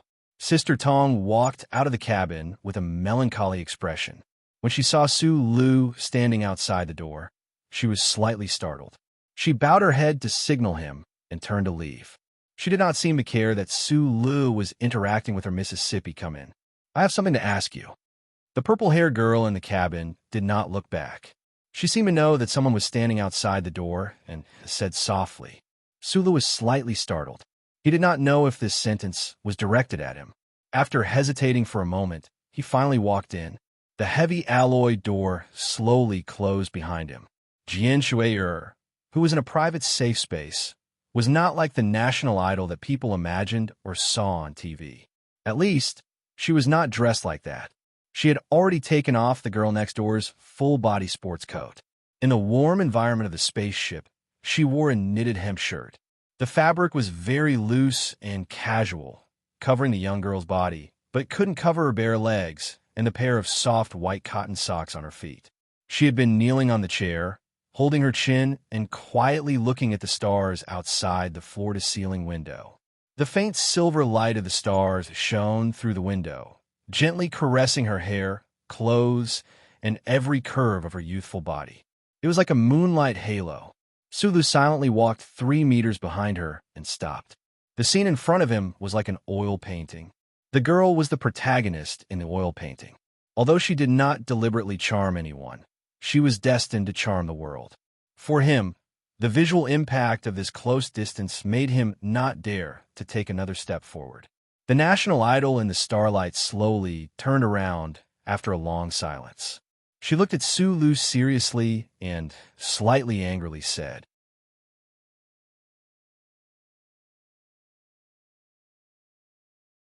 Chapter 379. The Fashion Emperor of the Federation, the absolute dominator of Hong Kong's perfume-filled streets, Mr. Lanford, had once expressed to the media indignantly that it was fortunate that Jianshui only wore her student uniform or the dark blue Federal Fleet female officer uniform on TV. Based on her usual fashion sense, she should definitely be thrown into a space garbage disposal pod, never to be seen by anyone. But on the day of his speech, Mr. Lanford personally called the reporters and sent them red wine, sincerely requesting that his speech not be published in the newspapers. This was because he began to regret it when he woke up. Aside from some unspeakable pressure, this fashion emperor had to admit that he greatly admired Jian Shui's straightforward personality and infinite charm on TV. Most importantly, even if the national idol wore bright red bloomers and a green double-curtain tight skirt, as long as her flawless, beautiful face and the head of slightly fluffy purple hair were not covered, it was enough to attract anyone's attention. She was born with a clear face, so why did she need the so-called fashion sense to carve it? Su Lun never read fashion magazines, so he did not know that the Federation's fashion circle hated this national idol for her incompetence, sighed helplessly at her natural gemstone-like brilliance, and felt deeply moved. But when he saw the girl under the starlight looking back, he suddenly had the same feeling. The girl's nose was straight, her lips were soft, her eyes were bright, and her eyelashes were long and thin. When she blinked, it was as if she wanted to soften everyone's heart. Although she was already in her 20s and was no longer the pure and innocent little girl who made thousands of uncles crazy when she first appeared on Channel 23, she had just entered the most charming stage of a young girl. Her body was wrapped in a coarse-woven hemp garment, and her tender, white, round legs were exposed, exuding a heart-stopping beauty. Beauty was everywhere and not rare, but every description of every detail, every kind of praise when it came to this girl was close to a miracle. Not to mention, her head of purple hair was soft when it should be, and vigorous when it should be. The expression on her moving face was innocent when it should be, and angry when it should be. Every little curve of her wrinkled face was so soul-stirring. As the saying goes, appropriate anger, appropriate joy, appropriate light makeup, appropriate heavy makeup, it was probably referring to her. This was a person who possessed all the spirit of creation and made people feel close to her. She should only appear in the imagination of humans or in cartoons drawn based on their imagination. But she appeared on the screen at the age of 12 and caused countless waves in the Federation. In the boring life of the Eastwoods region, Jian Shui'er was the greatest spiritual sustenance for all the unemployed miners and orphans. Their feelings for her were much deeper than those of the average citizen of the Federation. Sulu had clearly come into contact with her more than a year ago, but when he saw this scene, he saw the girl in the starlight looking back at him indifferently, with a trace of anger in her eyes and a circle of extremely cute wrinkles on her brows. His heart buzzed, crushed by some kind of numbness, as if it was going to stop beating. He was completely unable to react. In front of the girl in the oil painting, even the thickest nerves would short-circuit. In front of this girl in the oil painting, even the most powerful first-order machine would stop operating in front of such a faint gaze. After 7 seconds of silence, Su Li's mind suddenly recalled what Jian Shui'er had said. His heart, which was about to return to normal, once again exploded. Blind date. When Su Lu encountered a critical moment, he always habitually narrowed his eyes, letting his eyes shine, and then said some dirty words. But today, he suddenly encountered a great stimulation, which was very different from his usual interest. Even his voice was so sharp that it changed a little bit. He opened his eyes wide and looked at the girl in the chair 3 meters away in disbelief. His tongue was stiff as if it had been electrocuted, and he shouted vaguely, F***CK? MMM what? Jian Shui'er obviously did not regard herself as the so-called leader of the Jade Girls sect. Her hands tightly grasped the back of the rotating chair, and she stared at Su Lu without showing any weakness. She angrily puffed up her pink cheeks, knitted her eyebrows, and repeated, blind date. Su Lu took off the sunglasses on the bridge of his nose with the fastest speed and rubbed his eyebrows hard to make sure that he was not in the wonderful dark dream that the old woman had woven. The big star in front of him would not be so bored as to use this kind of thing to tease him. Standing in the same place, he only felt that his scalp was numb, and he did not know what was going on at all. You don't know. Jian Shui'er slightly lowered her head to look at him, trying to nail Su Lu to the wall with 2 vicious eyes. However, her eyelashes were too long, and her eyes were too bright and soft. Although she was not shy when she lowered her head, she looked more cute. I don't know. Su Lu felt that his lips were a little dry. He stared blankly at the girl in the chair close to him, licked his lips, and innocently said, I don't even know what you were talking about. It was quiet in the main cabin of the spaceship. The oil paintings hanging on the walls were all of the previous commanders of the Federal Fleet. They were smiling gently with them and quietly looking at the silent young man and woman in the cabin. After a long silence, Jian Shui'er suddenly smiled. A trace of cunning flashed through her eyes under the fluffy purple hair and said, I'm just teasing you. You are really interesting. You're already a lieutenant colonel, but you still fall for this kind of trick. Su Lu stared at her blankly. It took him a long time to react, but his mind was still in shock. His only idol would also make such a boring and somewhat embarrassing joke. He seriously looked at Jian Shui'er for a long time, but he did not find a trace of reluctance and concealment between the girl's eyebrows. He somewhat helplessly shook his head, scratched his head, put on the sunglasses again, and turned around to walk out of the cabin door. Seeing the small-eyed boy walk out of the room, the cunning and teasing expression in Jian Shui'er's eyes instantly disappeared and was replaced by a strong sense of embarrassment. She quietly squatted on the chair like a young girl's plaster statue, and then jumped to the ground without warning. She desperately rubbed her fluffy purple hair in distress and quickly walked around the big soft bed, muttering nonstop, Embarrassing, embarrassing. I've completely embarrassed myself. The more she thought about it, the more embarrassed she felt. Her beautiful face was full of a slight blush of shame. She jumped on the bed, buried her face in the pillow, and murmured something. After a long time, she turned around, tidied up the messy hair on her cheeks, and seriously stared at the mirror on the ceiling. Looking at the cute but embarrassed girl in the mirror, she clenched her small fists and said very seriously, Jian Shui'er, you are the best professional actress. He will definitely be fooled by you. Miss, who are you trying to fool? Outside the room, Sister Tong found that Su Li's expression was very strange when he left. She didn't understand what happened between the two in the room, so she curiously walked in and just happened to hear Jian Shui'er's words of encouragement for her. Jian Shui'er found that the person who walked in was her, so she buried her face in the pillow again and said vaguely, It's all your fault. What blind date? That guy obviously doesn't know anything. If I let him think that I'm crazy, how can I face people? He doesn't know? Sister Tong looked at the girl on the bed in disbelief and covered her mouth. I told you it was impossible. Jian Shui'er sat up straight in anger. She glanced at her and said, I don't know where you got the news from. I don't even know myself, but you insist that he's here for a blind date with me. Sister Tong walked to the bed and sat down, saying, Miss, I also went home last time and spent a lot of effort to get the dean to open his mouth. It shouldn't be wrong, right? When has the old Taoist ever told the truth? Jian Shui'er shook her head dejectedly and said, "It didn't happen in the first place, and now I have to pretend to be some independent girl. How laughable." Probably only in front of Sister Tong would this national girl, who was doted on by millions of people, show such a delicate side. Even though Sister Tong had seen this side of her many times, she still couldn't help but smile. She put an arm around her shoulder and said, "Sulu was able to defeat that little lunatic on Kaki Peak, and he's also a key figure in the MX Mecha.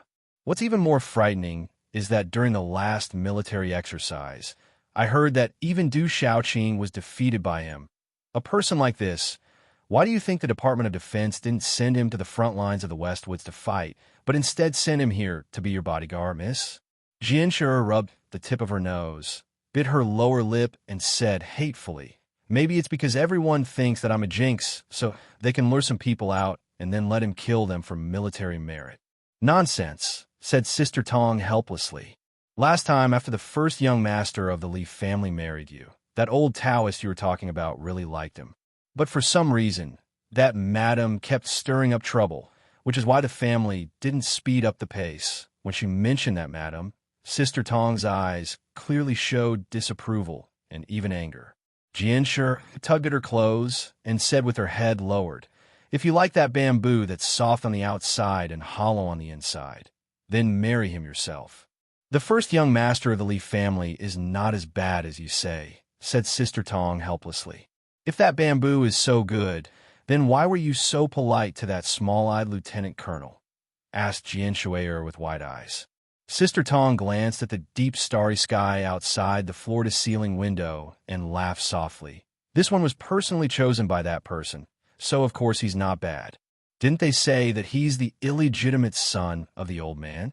Jian Shui'er sighed and said, "Then if I'm with him, wouldn't it be like the thunderstorm in Schiller's novel?" Sister Tong spat in annoyance and said, "Of course you and I know that those are all rumors. Speaking of which, it's normal for Su Lu to know that this is a blind date. Ever since that meal at the 1st Military Region's residential area, everyone in the family knows that you hate blind dates. This time, he must have chosen a different path. Maybe he wants you two to try to interact more. Don't say any more." Jian Shui'er rolled her eyes and put her hand across her chest to make a pause gesture. She pouted and said, "It doesn't matter if the news you heard is true or not. Since that guy doesn't know, then we'll just pretend that we don't know anything." The girl patted her supple chest and said with fear in her eyes, "Luckily, I've been in the arts circle for so many years. At least I have some good acting skills." Sister Tong was helpless. She looked at Jian Shui'er with pity, thinking that even Lieutenant Colonel Su Lu wouldn't believe such a ridiculous thing. However, this young couple didn't think about it carefully. With how much the military valued Su Lu, why would they let him be the bodyguard of the nation's girl? This was a long journey to the Westwoods. A single man and a single woman were together day and night. Outside the spaceship, there was a slight breeze and dew on the floor-to-ceiling window. It wasn't a blind date, but it was better than a blind date.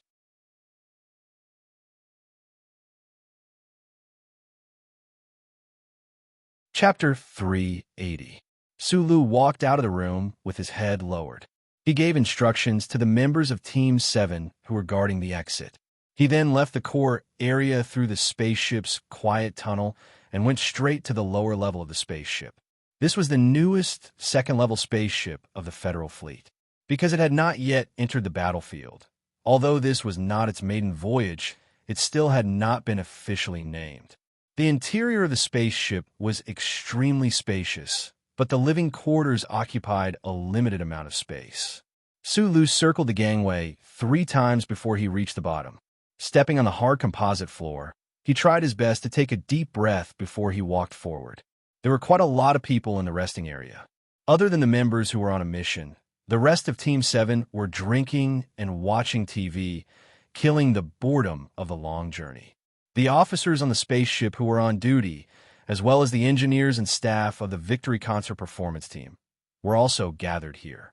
Although the voices of the people were not loud, it was still lively. As he walked through the lively crowd, Sulu deliberately forced a calm expression on his face. It was very unnatural. The others did not notice the difference, but Bai Yulan was the first to react. She stared at Sulu, who was frowning and forcing a smile, but his eyes were somewhat wandering. She was very surprised. She thought to herself, "You didn't lose your composure like this when you went to kill Macklin alone. You were just upstairs watching the door for a while. How did you end up like this?" Bai Yulan signaled Xiong Lingquan with her eyes. The two of them quietly put down the teacups in their hands and followed behind Sulu. Sulu waved his hand and shook his head tiredly, indicating that he was fine and did not need anyone to follow him. Bai Yulan had no choice but to stop and look at Sulu, who was completely different from usual. Just like that, they walked through the lively resting area and walked toward the quiet warehouse. After walking for a long time, only the muffled sound of his hard military boots hitting the composite floor could be heard in the quiet interior of the spaceship.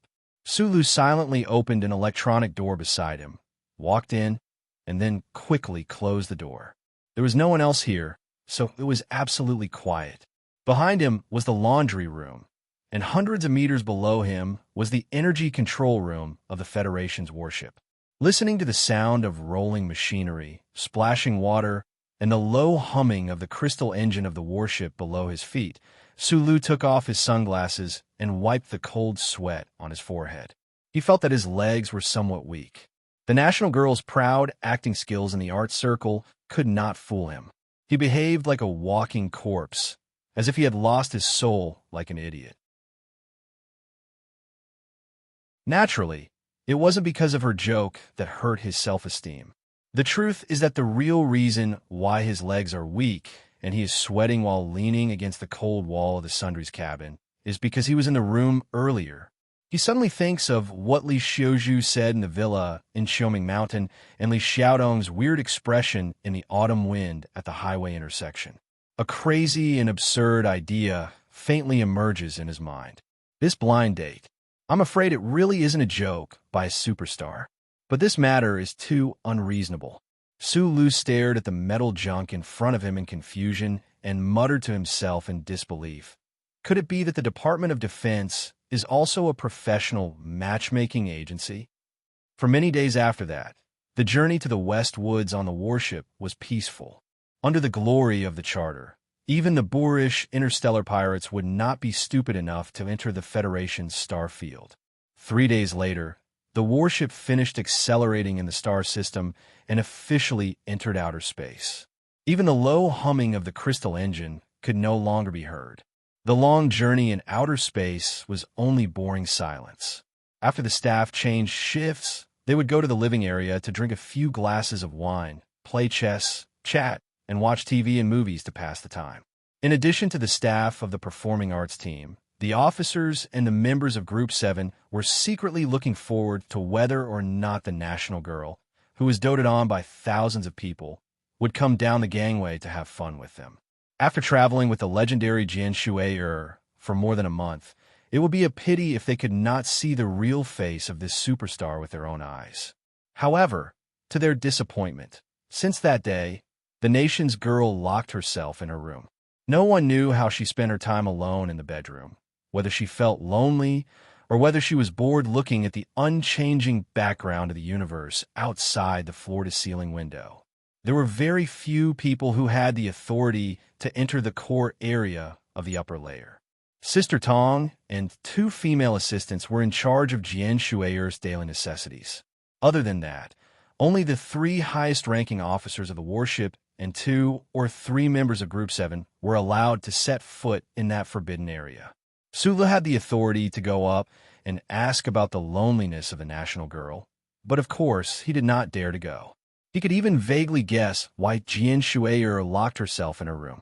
After passing through the Voidman space passage at the edge of the Upper Forest District, the warship entered full speed. The traces left by humans in the universe became fewer and fewer. Other than the monitoring satellites set up by the Bureau of Proclamation in the distant asteroid belt, everything returned to a rather solemn and beautiful primitive state.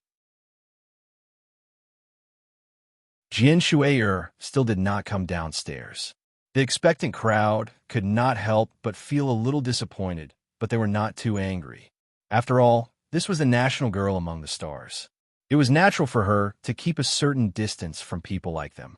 Not to mention, in the Federation, this female star had always been known for her mysterious aura.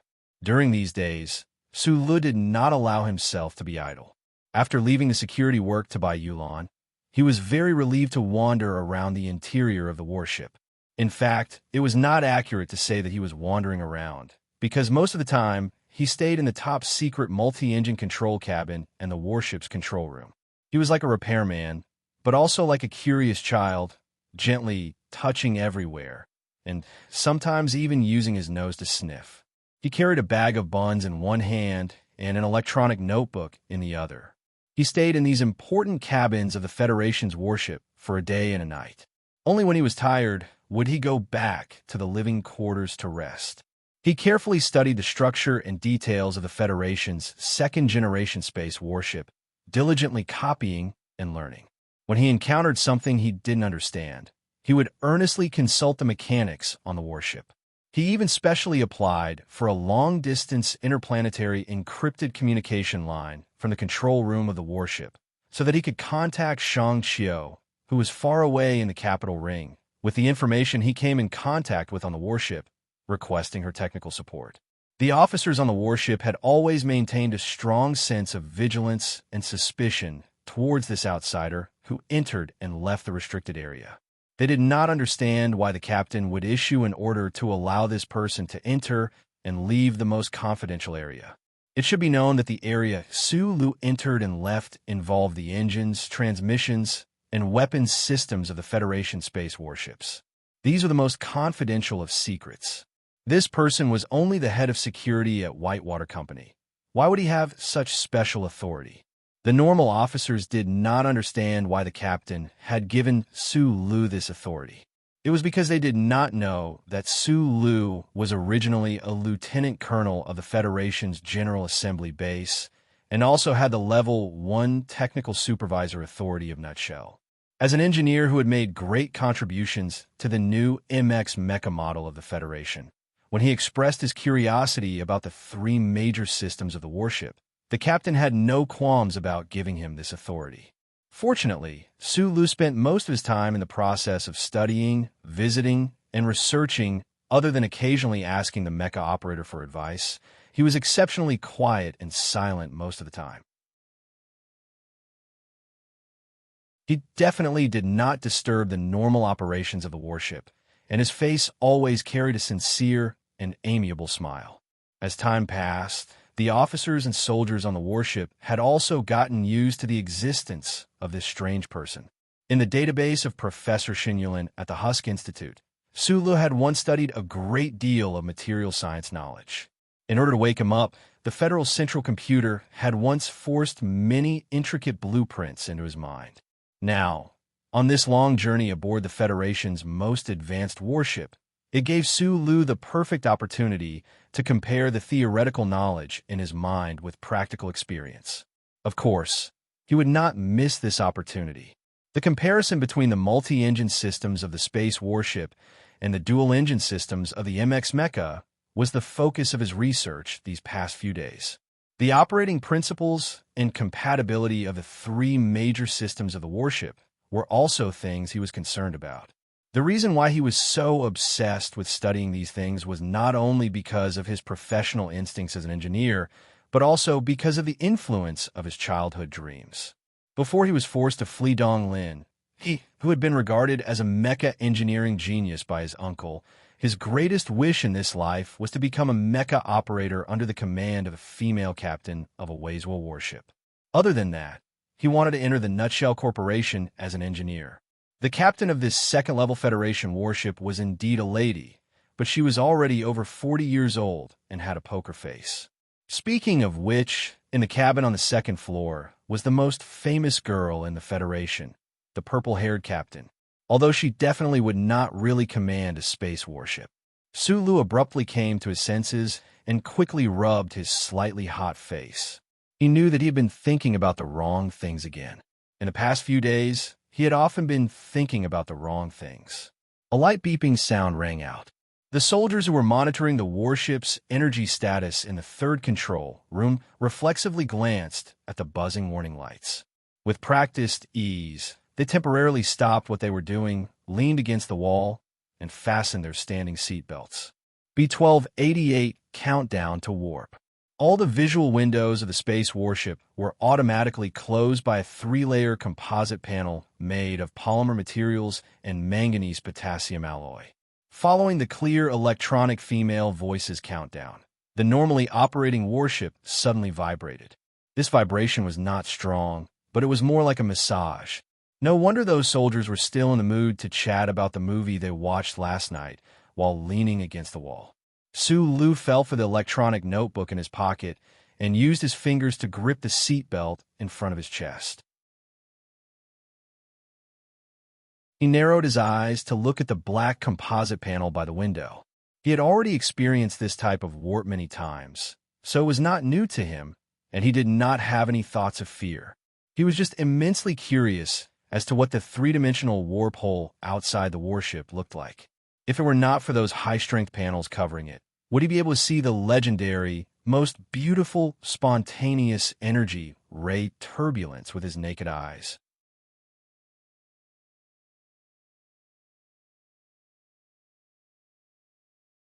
Chapter 381. His eyes narrowed as he stared at the black, high-strength baffles. It was as if his gaze was going to penetrate them and look into the mysterious and unknown warp hole. Although he clearly knew that without these baffles, his eyes would have been blinded and the entire battleship would have been torn apart, he still could not control the strong curiosity in his heart. Professor Shun once mentioned in a casual chat with him that there were 3 pearls on the crown of science. The pearl on the left hid the flowing nebula, representing the largest scale of astrophysics. The pearl on the right hid the complicated turbulent rays, representing the smallest scale of quantum physics. The pearl in the middle had nothing in it, representing space physics. However, space physics could connect the largest scale of the universe with the smallest scale of quantum. Unfortunately, among the 3 pearls on the crown of science, the Federation had the least understanding of space physics. They only inherited some research fragments from their predecessors and were lucky enough to find the existence of the warp hole in the vast universe. Then they used it. Today, the Federation could accurately calculate all the values of the warp hole's activation and use, but they still could not observe and infer the starting background and internal situation of this space passage. The Federation's understanding of space physics had always been at the initial stage of knowing what it was, but not why it was. This point could not be compared to the mature hydrogen energy and geothermal energy extraction technology, as well as the epoch-making energy transmission revolution of the Jingnong style. In this regard, Professor Shin once had a very subtle evaluation. The universe cannot be questioned, quantum cannot be measured, and space is unknown. After an unknown amount of time, the high-frequency vibration of the battleship suddenly stopped. The gentle electronic synthetic female voice removed the alarm, and the standing seatbelts automatically retracted into the wall. The soldiers in groups of 2 or 3 continued their previous conversation about the movie while walking back to their posts, carefully monitoring the changes of more than 80,000 key data in the 3 major systems of the battleship. Su Li's squinted eyes gradually relaxed. Outside the window, the black composite baffles had disappeared, and a few lonely stars were suspended in the black universe background. Although he did not have any research on star maps, judging from the star density of this star field, after the battleship passed through the B-1288 warp hole, it should not have entered the Westwoods region. It should be close to the edge of the star field and was still halfway there. Sulu retracted his gaze and looked at the solemn expression of the soldiers in the third control room. He suddenly felt that it was inappropriate for an outsider to stand here. A surge of emotion that he didn't know where it came from made him feel a little tired. He lowered his head and was ready to record his previous thoughts on the electronic manual, but his fingers silently stopped. When he was busy visiting and researching on the battleship, apart from his own professional instincts, Sulu hoped to occupy all the time and energy to not think about the extremely absurd question. However, at this moment, he realized that everything was in vain. No matter what he was doing, in fact, he had been subconsciously thinking about whether that matter was true or not. What made him feel even more helpless was that after carefully analyzing for so many days with the precise logic of an engineer, he had to admit that this matter could not be any more real. Back then, on the hills on the outskirts of the capital of Hushy State, he looked at the purple-haired girl on the portable TV screen and said in tears that he wanted to marry her as his wife. However, that was just the wanton and boring cry of a young orphan. The tears that flowed were just the result of the uncle squeezing the child labor and making him busy in the pit operation room for too long. It should have been 5 or 6 years, right? Who knew that that boring cry now seemed to have the possibility of becoming a reality? Sulu leaned against the wall and lit a 37 brand cigarette. He narrowed his eyes and thought about this incredible life. Although his facial expression was still calm, his heart was already full of tears.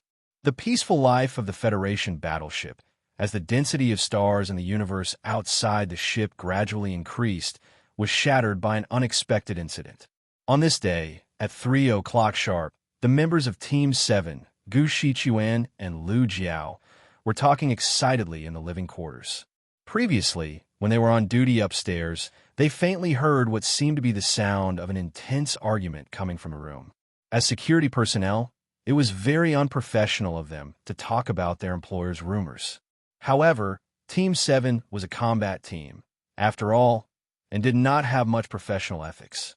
In addition, that young employer was a target that the entire universe wanted to see, so Bai Yulan and Lan Xiaolong both remained silent.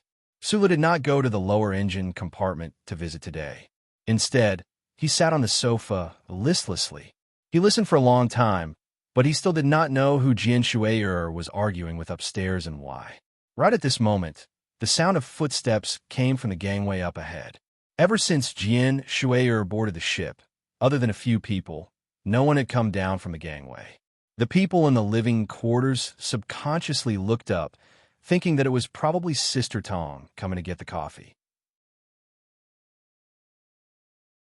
However, when they looked up, everyone was stunned. Those who were about to lower their heads again to play chess ignored the danger of their necks breaking and forced themselves to raise their heads again. They stared dumbfoundedly at the gangway, staring blankly at that charming, purple-haired female celebrity. At this time, there were a lot of people in the living quarters. Hundreds of pairs of eyes were staring at that spot. Even Jian Shui'er was startled, but she immediately smiled at the staff downstairs. Her curved eyes looked incomparably cute. Sulu, come to my room for a moment. Jian Shui'er looked at the pale-faced Sulu leaning on the sofa in the distance and called out clearly. Then she stuck out her tongue and quickly went up the gangway, disappearing from everyone's sight. The voice that was still floating in the living quarters surprised the people who were already surprised by her sudden appearance. When Jian Shui'er's direct subordinates heard this sentence, they were even more stunned and speechless. They had been working for this national girl for many years, but they had never seen her invite anyone of the opposite sex into her room, let alone in front of so many people.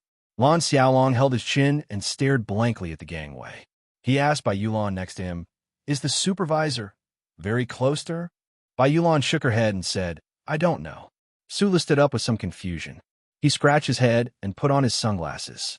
Under the shocked gazes of Jian Shui'er's subordinates and the malicious gazes of his subordinates, he walked up the gangway. Halfway up, he turned around and stared at Lan Xiaolong, who was making a funny face, and said, "I'm the safety supervisor. Of course, there are some important things that I have to talk to her about." Even an honest person like Xiong Linquan would not believe this explanation. If there was a security issue, it would naturally be handled by Sister Tong. Why would the superstar personally come down to invite him? Sulu walked up the gangway ladder. Among the 7 groups of men and the warship officers in the living quarters below, it was unknown who whistled, but what followed was a roaring laughter. I don't mean anything else. I just want to apologize for the joke I made last time. You know, when a person is too bored, they will always make some very stupid mistakes. Jian Shui'er sat cross-legged on a chair and looked at Sulu, who was wearing sunglasses and pretending to be cool 3 meters away. She did not have dimples on her cheeks, but every time she smiled, she would habitually press her lips together tightly, thus forming 2 charming dimples at the corners of her lips. Under the light, they were slightly shadowed and looked very cute. Sulu rubbed the tip of his nose. Just like those Boer soldiers downstairs did not believe that he was innocent, he naturally did not believe that Jian Shui'er invited him into the room for this reason.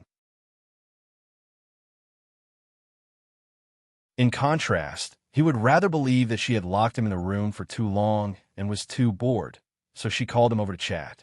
Jian Shui'er indeed did not dare to come downstairs because of the awkwardness of that day. However, she also knew that hiding from each other like this was not a good idea. When they were in the West Woods, the two of them had to be together all the time. It was impossible for them to have so much space to play hide-and-seek-like on the warship. Therefore, she decided to invite Sulu over to see if he had discovered anything, despite Sister Tong's worried persuasion. This young idol believed that if they did not see each other, the awkwardness would last forever. After seeing each other, perhaps the awkwardness could be removed. Most importantly, on a day like today, if she continued to seal herself in the attic, she asked herself if she was a princess waiting for a warrior. She would be so bored that she would faint. And in the entire warship, there were not many people who could talk to her sit down. After all, this is not the first time we have met. Speaking of which, when we were in the 1st Military General Hospital, I helped you once. Why are you still so reserved? Jian Shui'er looked at him and smiled sweetly. But in her heart, she thought of the time when she sent this young man to the hospital and hid in his ward for several days. Slightly lowering her head, the young girl waved away those memories in her mind and politely asked him to sit down. Then, like a magician, she took out a bottle of Katong red wine from behind her. I'm just a bodyguard. Of course, Sulu remembered what Jian Shui'er said. Until today, he still believed that he owed this superstar his life. However, there were many things that he was unwilling to say, especially in front of the young girl that he liked very much since he was young. Following Li Xiaotong, Sulu had also enjoyed some luxury goods. He knew that this bottle of Katong red wine cost more than 20,000 Federation coins. However, what surprised him even more was that Jian Shui'er opened the bottle very skillfully. It was obviously not her first time. Could it be that the famous national girl of the Federation was secretly a drunkard? I've been drinking red wine since I was 12 years old. As if she guessed what Sulu was thinking, Jian Shui'er leaned back in the chair. Her right wrist was slightly lowered as she held the glass of wine. She raised her clear eyebrows and said with a smile, "You know that you're not a bodyguard. After drinking this glass, we're friends?" The young girl's words may have hidden meanings, but Sulu didn't understand. He just sat down in front of her and picked up the glass in front of him. Looking at the red wine in the glass, he hesitated for a moment and asked seriously, "Can I ask you a question?" "Please go ahead." Jian Shui'er looked at him curiously. "What's the relationship between your family and the military?" Sulu looked up and didn't hide his confusion and confusion. Friendly recommendation: http://www.chijian.com book 1446549 ASPX book ID 1446549 author Yunuku Rhine introduction. Light doesn't necessarily represent hope. Darkness is just a prelude before the dawn. So what if you're called the son of darkness? If powerlessness is a sin, then is strength justice? From that day on, I couldn't accept this fake life. The wrong time, the falsified memories, the life of an animal. The truth has always been yearning for self. Yes, it's not me who's wrong, it's the world.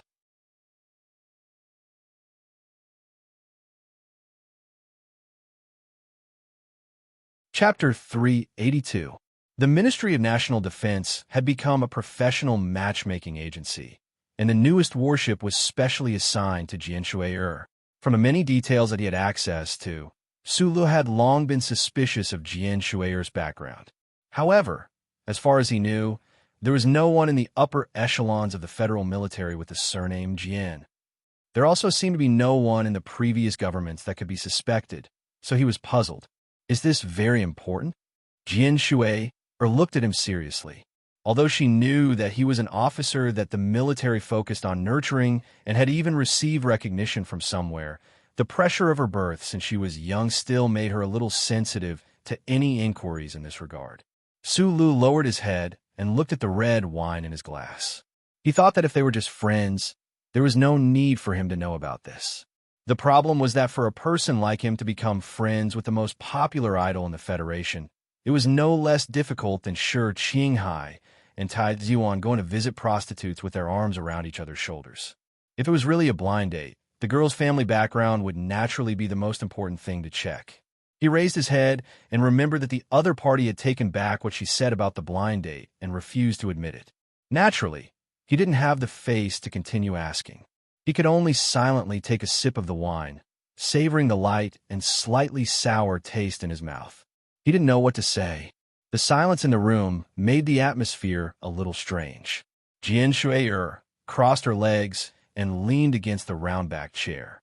She looked at the young man in front of her through her purple hair. She seemed to be at ease, but in fact, she was a little nervous. At this time, she knew that Sister Tong's advice was right. It was indeed not easy to talk about this kind of thing. Sulu was even more nervous than she was. Against the cold backdrop of the universe and stars, he sat opposite his childhood sweetheart like an old friend, gently tasting the precious wine in his cup. What else could it be other than the old saying, "I'm still dreaming, but I'm still in a dream"? How could he not be nervous? Moreover, this young man and woman knew each other very well. Those big shots and those elders arranged this strange trip to the West Woods. Naturally, it was even more awkward. As they drank in silence, Jian Shui's rosy cheeks blushed slightly. The atmosphere was a little awkward and ambiguous. But strangely enough, when the two of them valiantly endured this most difficult period of time with silence and clenched teeth, the awkwardness and ambiguity became a kind of catalyst, allowing the two of them to gradually relax and quickly become familiar with each other. "You just asked about my family. I'm actually an orphan.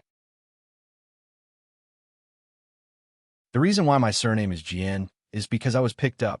Jian Shui rested her head on her right arm.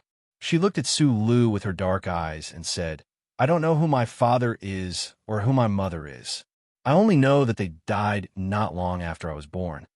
After saying this, Jian Shui herself felt strange. Why would she tell a person she was not familiar with, who might be her blind date, something she rarely revealed? However, it felt very easy to say it out loud.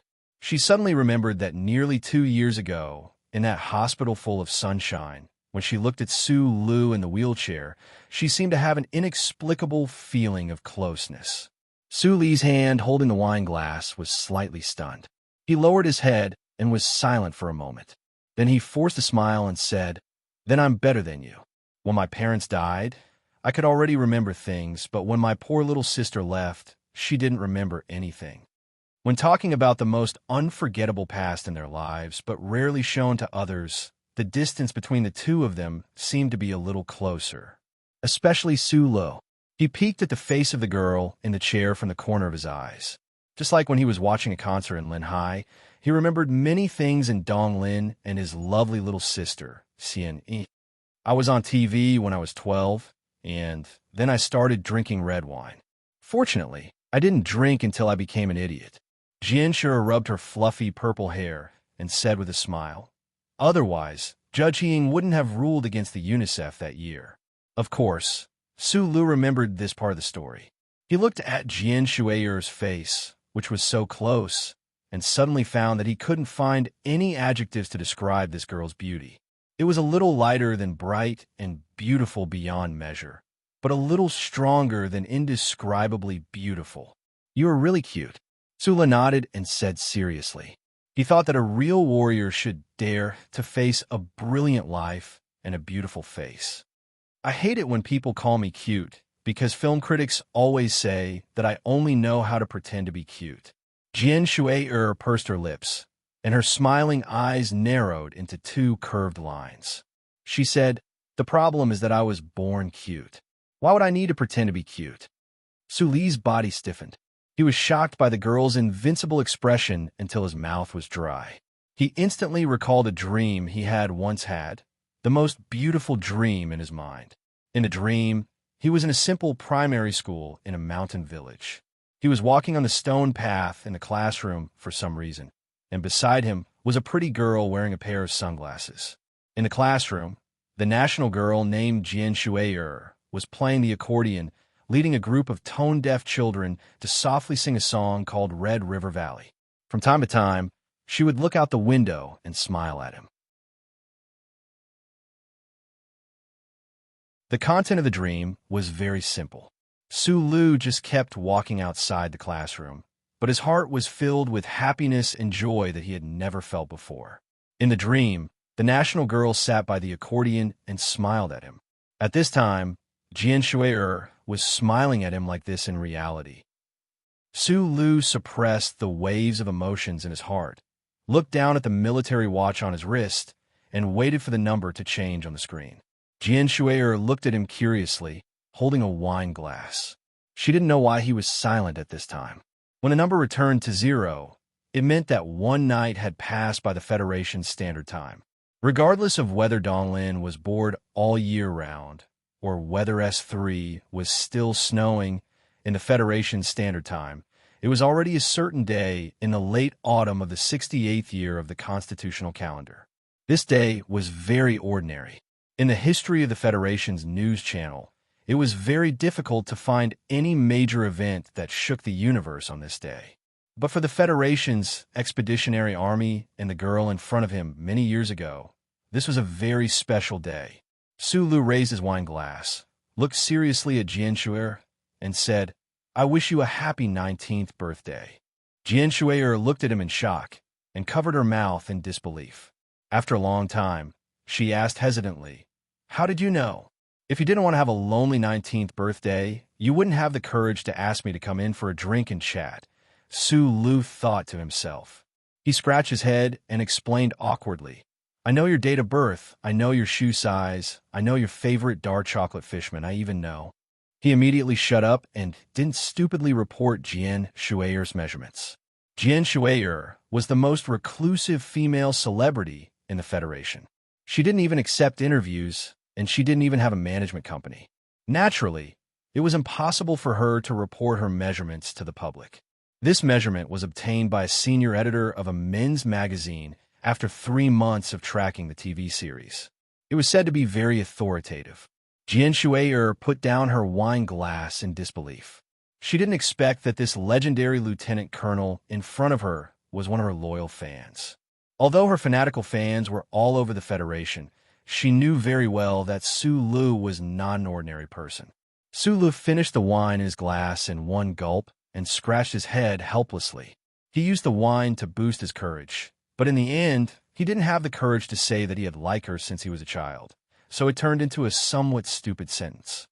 "I grew up watching your TV series."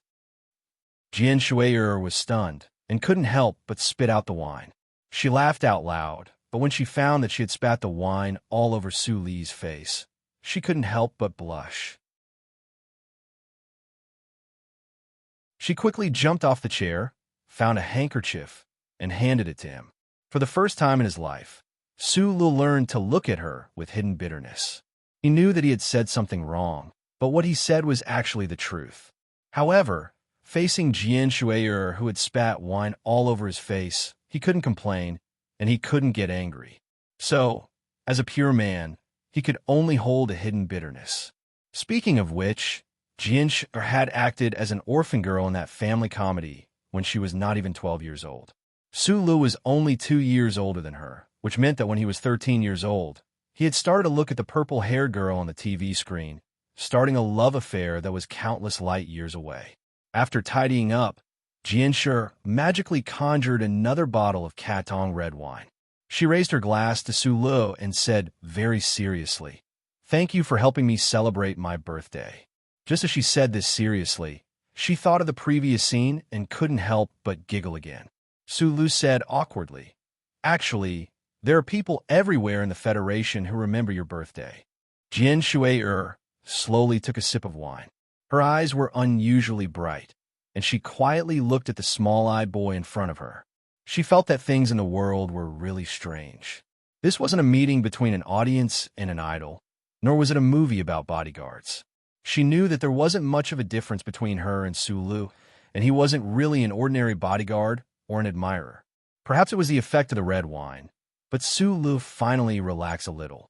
He looked at the girl and asked with a smile, "Are you very proud of yourself?" Jian Shui'er shrugged. She sat on the chair and stretched out her slender fingers. Her fingertips hooked a thin blanket from the side of the bed and draped it over her body. She lowered her eyes slightly, and her eyelashes moved slightly. She said softly, "This kind of pride is very powerful. Celebrities are actually the most meaningless existence in the universe. As for people like me, they're even more of a jinx."